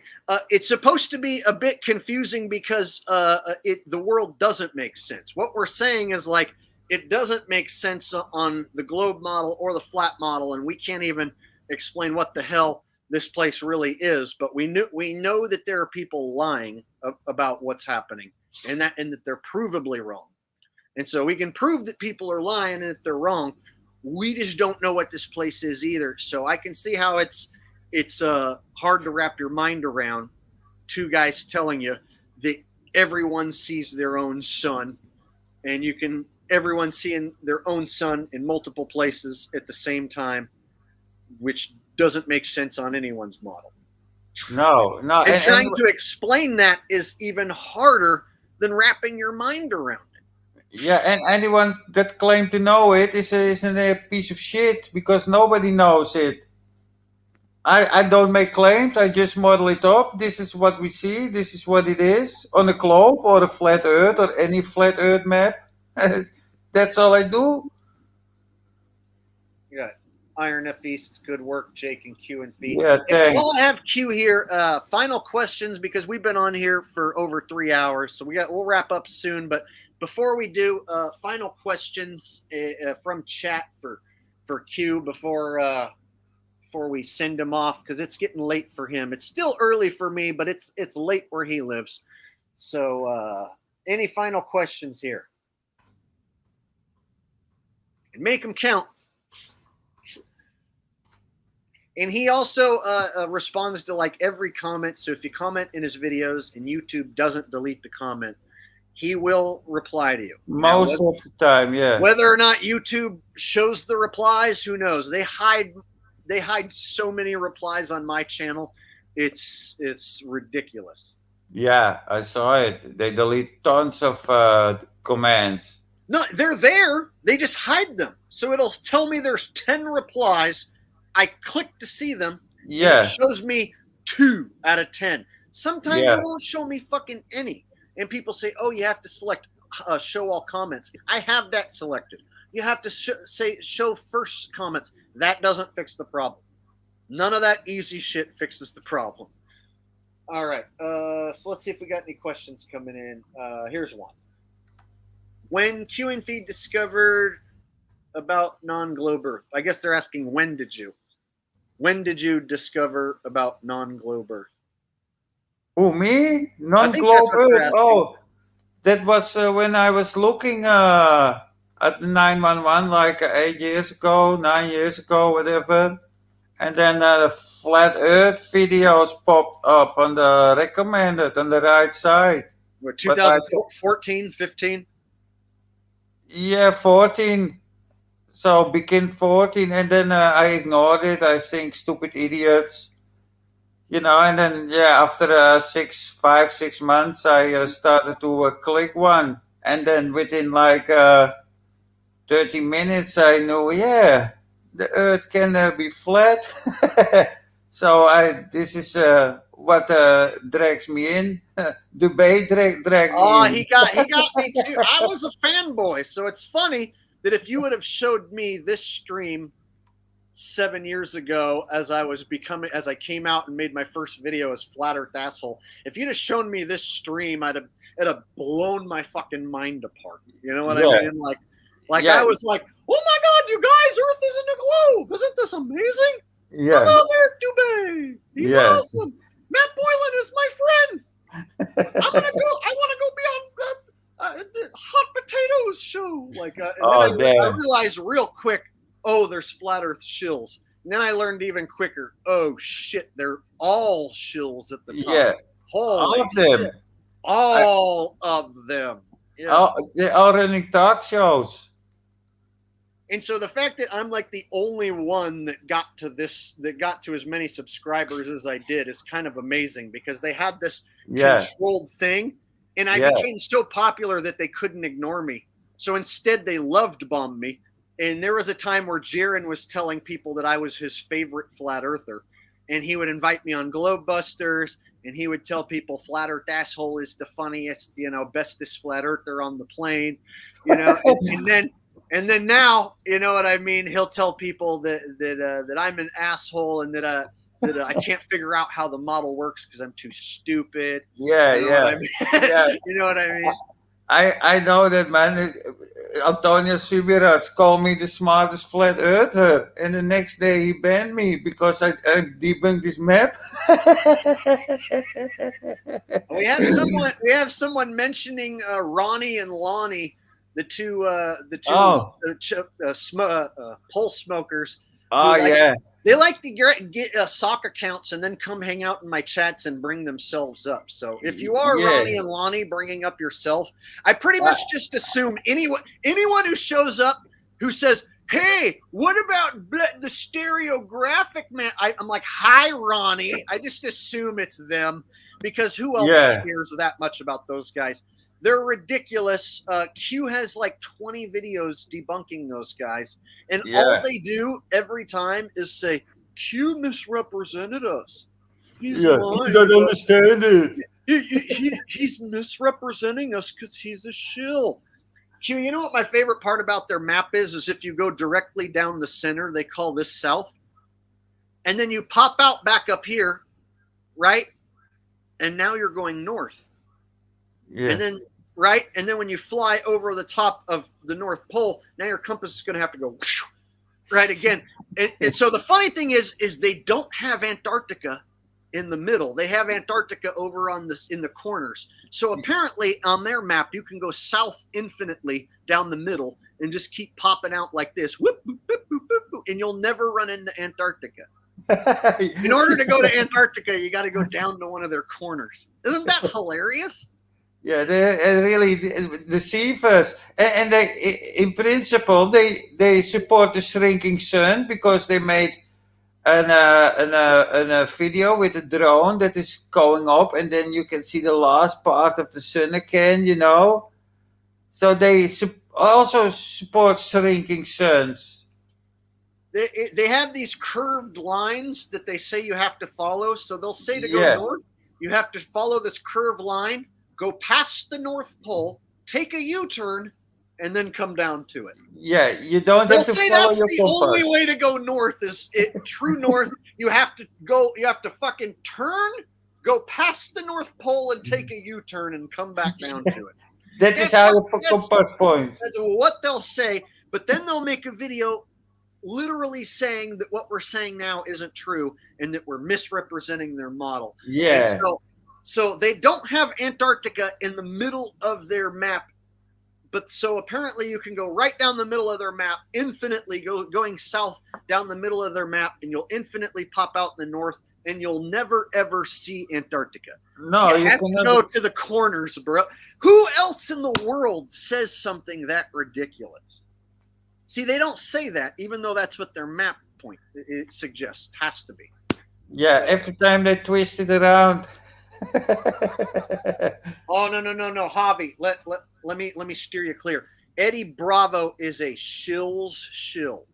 Of course. He's connected back to Joe Rogan. If you're connected back to Joe Rogan and you were Joe Rogan's boy and you came on his Controlled Ass podcast, which is like the most popular podcast in the world, you better believe he's controlled. He pushed the controlled conspiracy theorist point of view so that Rogan could pull his like, what? Eddie, you're crazy routine, right? So every time Eddie would be like, bro, you Illuminati's trying to cover up the flat earth, bro. He'd be like, what? You're crazy, Eddie. Eddie and his crazy. And there's so many people who fell for the Eddie Bravo thing. Would you like some more proof? Go to ODD's channel, and you'll see Eddie Bravo went on ODD's stream with David Weiss and helped them shill the fucking app.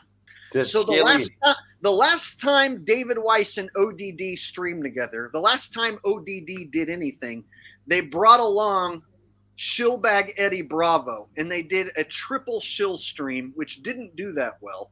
Didn't draw as much views as they were expecting, right? In fact, let me go ahead and make sure. Let me even see if ODD, that's the last thing ODD did. That way I'm not just saying this. I can show you guys what I'm mainstream talking about. shills. Okay, let me make a point of this. Shills of a feather flock together. I'm going to say it again. I'm going to repeat it so it sticks. Shills of a feather flock together. Oh my God, one more time I'm going to say it. Shills of a feather flock together. And I'm going to show you proof. Shills of a feather flock together. So here's another guy that tricked everybody for a while. ODD. People are like, dude, ODD makes such great content. He's so cool. Like, he's a great truther. It's the same shill shit with this dude, right? So you guys see what I got on screen here? All right. So check out 332,000 subscribers, Q. Yeah, amazing. And look, he hasn't done anything on his channel in 6 months. He just left it sitting there. Yeah. Hasn't fired it up in 6 months. What's the last thing that he did right here, bro? It's mainstream flat-earth bullshit. Triple truth with Eddie Bravo and fucking David Weiss, dude. Oh shit! I'll pull up a clip. Yeah, Eddie Bravo and David Weiss and ODD 6 months ago, yucking it up. Right? There you go. There they are. Most of them are starting to wake up now. They all got, and they're not going to get that. See, there they are. There's all the. What I just tell you? I just done told you. Shills of a feather. Shills of a feather flock together. Oh, he thought. Bro, hey, check this out. Check this out. Look how many views they get. 28,000 with all those dudes on the screen. Yeah. All those shills on the screen, and you're only getting 28,000. I know what it's like when YouTube opens up the floodgates and lets you have tons of views. Yeah. These dudes only getting that amount of views is bad news for them, right? That did not go as planned. This is the last thing that ODD did. So anytime anyone's like, bro, why do you think Eddie Bravo's a shill? Why do you think ODD's a shill? Because he's sitting there next to fucking David Weiss. That's why. Simple as that. Shills of a feather flocking together, baby. Yeah. There they are. All of them. None of them have research skills. Hobby. If you think he's honest but just duped by the shills, that means you're admitting he's a fucking idiot. So he's not much of a truther. If he's duped this bad, I wouldn't listen to him. I wouldn't trust him, and I wouldn't listen to him. If he's duped, I wouldn't listen to him. I don't see him modeling shit up like Q. I don't see him talking about what Jake the asshole really talks about. This guy was the perfect shill to be Joe Rogan's scapegoat to like make fun of conspiracy theorists. Why do I have to point this out? Like, why am I the only one with a logical functioning brain to point this out? Jake, you're being divisive. You're hurting our cult community. All those guys on the screen woke up more people than you. That's what they say. David Weiss woke up more people than you. Eddie Bravo is a legend. He's my hero. Yeah, there he is sitting next to small hat David Weiss, man. These guys piss me off. This is real anger. This is real hatred. That's why I do this shit. It's because I really want to expose these scumbags. Because if I don't do it, nobody else will. Q will, but nobody will see his fucking videos unless I show it. And even if I show it, it's still going to only get out to a few thousand people. Yeah. They aren't going to let me get 50,000 or 100,000 views showing that these guys are all loser-ass lying shillbags. If you're lying, you get the most views. So this is my thing is like ODD did nothing on his channel except these streams with Dave. So this isn't like a one-time thing. Oh, Jake, it was just that one time. No, Let's look at this. I keep track of this. So here he's making videos a year ago, posting his raps, making videos, and then he shows up. He goes on a hiatus and comes back with Dave Weiss. 1 stream, 2 stream, 3 stream, 4 stream, 5, 6, 7, 8 streams. Done. 8 streams and done. And people will be like, ODD's content. Oh, yeah, he had some well-edited content. He brought some truth to the table. But he was just a backwards hat-wearing Fred Durst wannabe rapping shillbag who hangs out with shills, right? You have to show some truth, of course.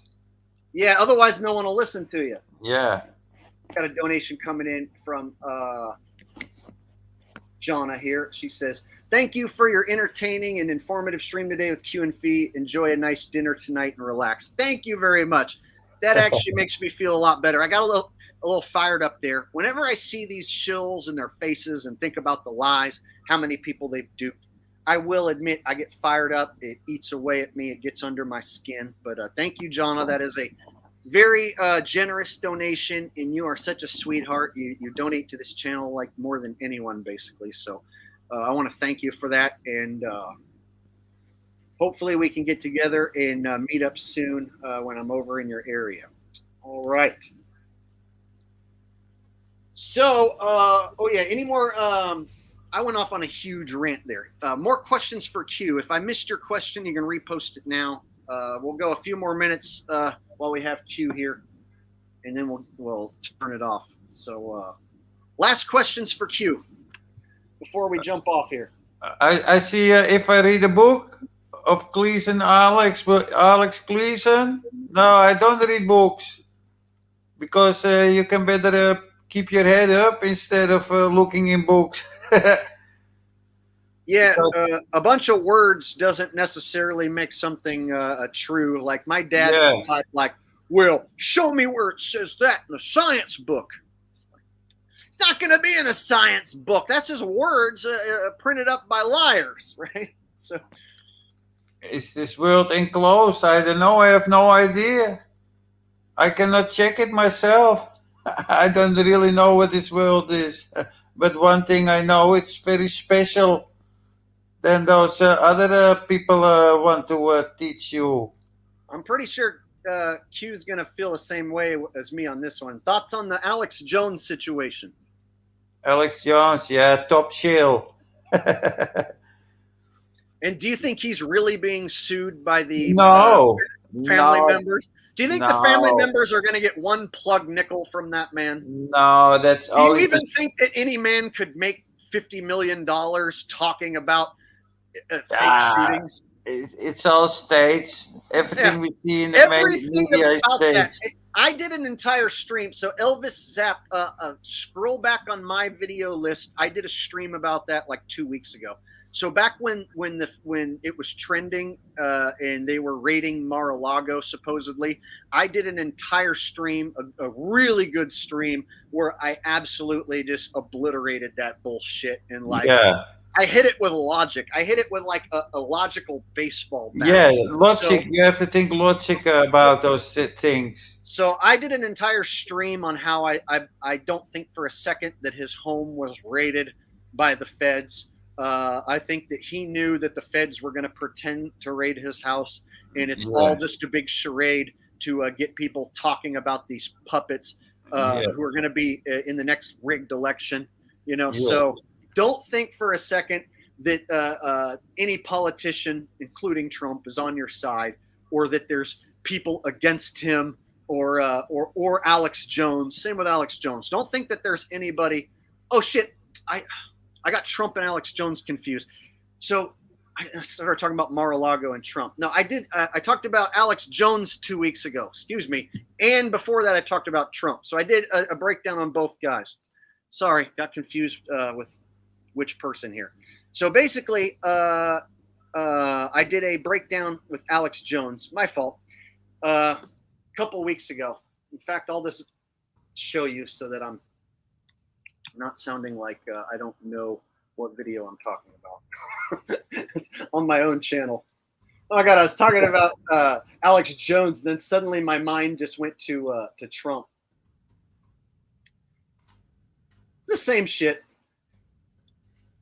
Oh shit, I gained some subscribers. Oh, you did? Yeah, they actually let me grow. Wow, they usually just take away my subscriber. Let me wipe my eyes a bit.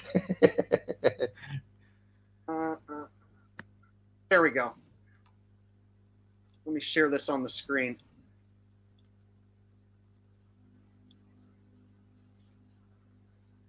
There we go. So here's my page. And so here you can see why I confused the two. I did 2 streams back to back. Alex Jones fake court case exposed. I got 5,000 views on that one. And then the very next stream I did the Trump raid. So I talked about both those subjects back to back. So there you go. That's why I got the 2 mixed up. But I definitely recommend you go back if you want to hear about Alex Jones. You want me to break down his fake court case and all that shit. I did this stream right here, 1.5 hours long, and then followed up by the fake Trump raid. All show, all theater for the masses. Yeah, exactly. Exactly.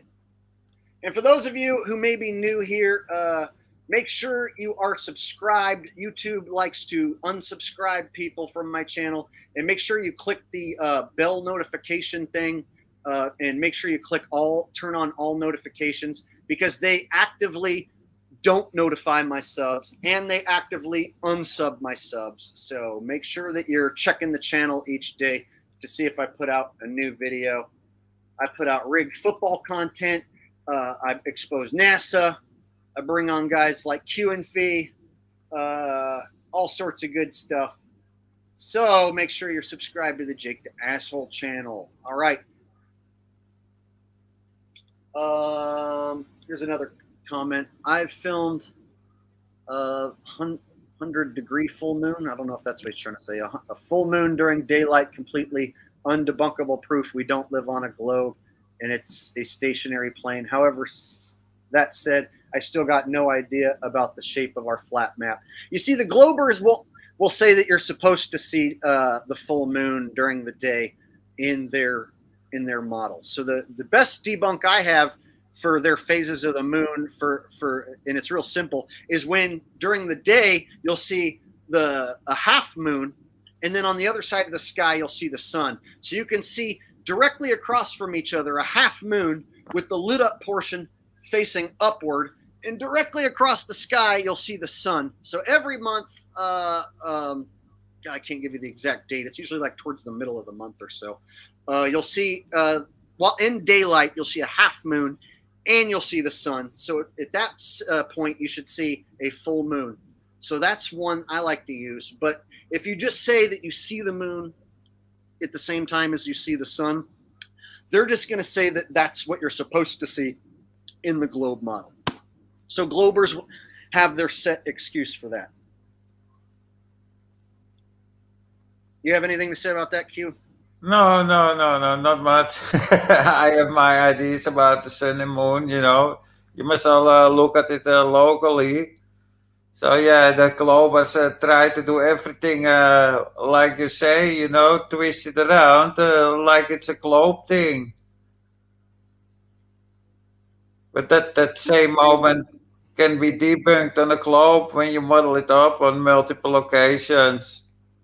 Then it debunks itself. And on the flat Earth, any map. Elvis, this is common. You're supposed to see the moon every single month during the daytime with the sun, and everyone sees that. And so the Globers say that that's part of their model. And so to refute them, you can't just say that you see the moon. You have to wait for that moment where it's a half moon in the same sky as the sun.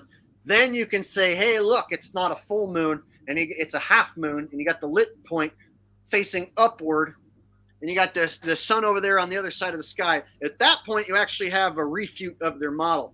But if you just simply say that you see the moon and just leave it at that, then they're going to say, yeah, well, in the globe model, that's exactly what you're supposed to see. So Yeah. you really have to like do more of a better job with your debunks, because you just saying that you see the moon isn't going to be enough to change anyone's mind. See what I'm saying? All right.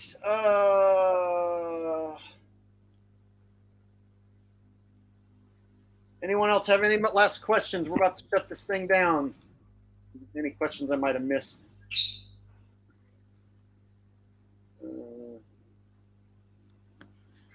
Here's one. Patricia Steer, where is she now? They tried to bring her back last time me and Jaron were feuding. She magically showed up to tell me rest in peace, Jake. And he brought her on out of nowhere for a stream. But then his own audience started to turn on him. Like, even his own audience is like, Patricia Steer's a shill, dude. What are you doing?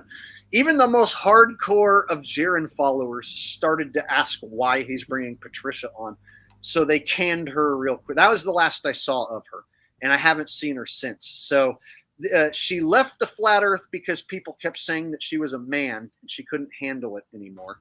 And she was no longer believable. She wasn't able to keep up her end of the bargain. Her following basically had died out. And so at that point, they just killed her off as a character, basically, without killing her off. And then Jaron brought her back out of nowhere when he was feuding with me last year. And then she disappeared again. Unless you've seen her, Q. I haven't seen her since. Patricia Steer. Yeah. Yeah, I saw her pop up, but yes, that was a short time.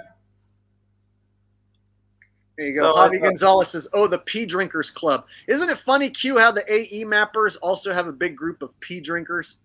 Yeah, I make videos about them. Here's my debunk of the pee is your most delicious nature's medicine. Yeah, healing. Here's my debunk, Q. If I start drinking this distilled water and I drink like as much as I can without puking, within 20 minutes or so, I'm going to have to take a fat leak. And then another 10 minutes later, I'm going to take another fat leak, right? Because my body's going to be working extra hard to get rid of all that fluid that I just drank. What they want you to believe is if I drink a half gallon of this, I'm going to produce a half gallon of yum yum juice. Magical healing yum yum juice. And guess what? If you feel good right now, you don't know what you're missing. If you drink your own piss according to them, you'll feel even better than now. So like I'll say, dude, I don't feel bad now. I feel good now. You're telling me I'm going to feel extra better and notice that I feel better if I drink pee? And they're like, yeah. So let's take it one step further, Q. What if I drink a half gallon of beer? Is it still going to create a half gallon of magical yum yum juice that is going to heal every disease? I don't know, man. If it loses its healing force, because that's what I'm saying. See how now what? So you're telling me I can drink Pepsi or Coca-Cola, and then the pee is going to be magical healing yum yum juice? No, Jake. No. See, that's when they start to backpedal. That's when it becomes like, no, you have to eat a vegan diet, and you can only drink distilled water and fruit juices, and then it's magical yum yum juice. Vegan diet, that would be a Mr. Henke. So, all these guys who do the pee drinking thing, it's like some simple logic like, okay, I'll drink a 40-ouncer of malt liquor, and then I'm going to piss out almost 40 ounces of liquid, and you're going to tell me that that's magical yum yum juice that can cure cancer and cure every disease known. Get the fuck out of here. Grow enamel back on your teeth. So that whole like, oh, you don't know what you're missing, Jake. You just haven't tried it, so therefore you just don't know. It's like the elixir of life.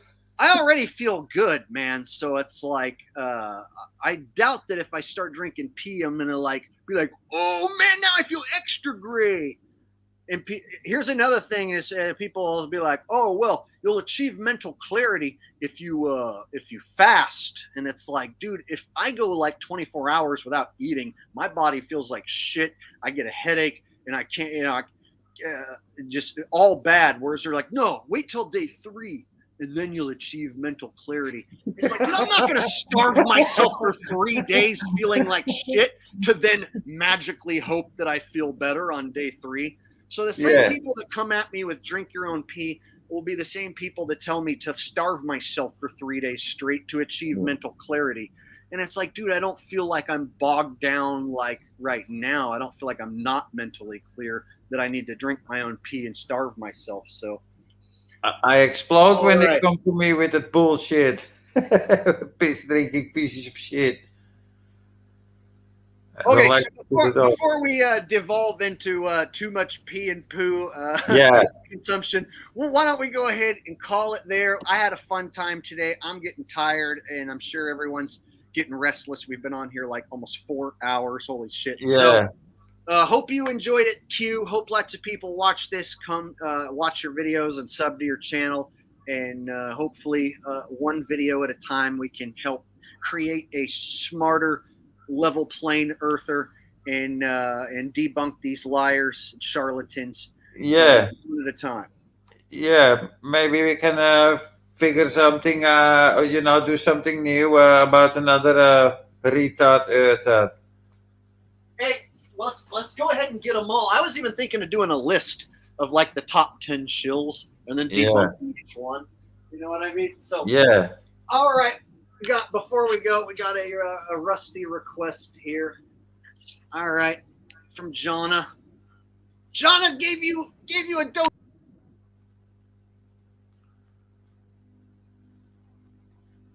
Your mic. Your mic. I kicked myself out of the stream on accident. Yeah. Got a donation from Jonna. Rusty gonna eat some steak. Rusty gonna eat some steak. Rusty gonna eat some steak. Thanks, guys. All right. Thank you all for Hope watching. everybody enjoyed the stream today. Yeah. An awesome time. And Rusty's probably wanting to go out. So What kind of fit? What's that? No, I was talking to some guys in the chat. Okay, guys. So thank you, all my mods. For your generous donations. You're a sweetheart. All my mods and everyone in chat and all the shills who showed up to try to distract me and talk shit. Thank you for being here and help build up the numbers. Thank you for watching. I know it hurts your head to be hit over the head with the truth so hard as we did today. And I know you shills, it's going to hurt your soul that we just debunked you. And you shills, you're going to have to look at yourselves in the mirror knowing that you're lying every day. Yeah.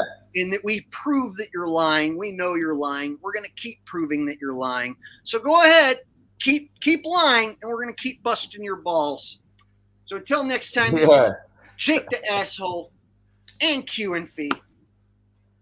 We're going to sign out. Hope y'all have a lovely weekend, and I will see you next time. Peace. Greetings all. Thank you. Piece of shit. Piece of shit.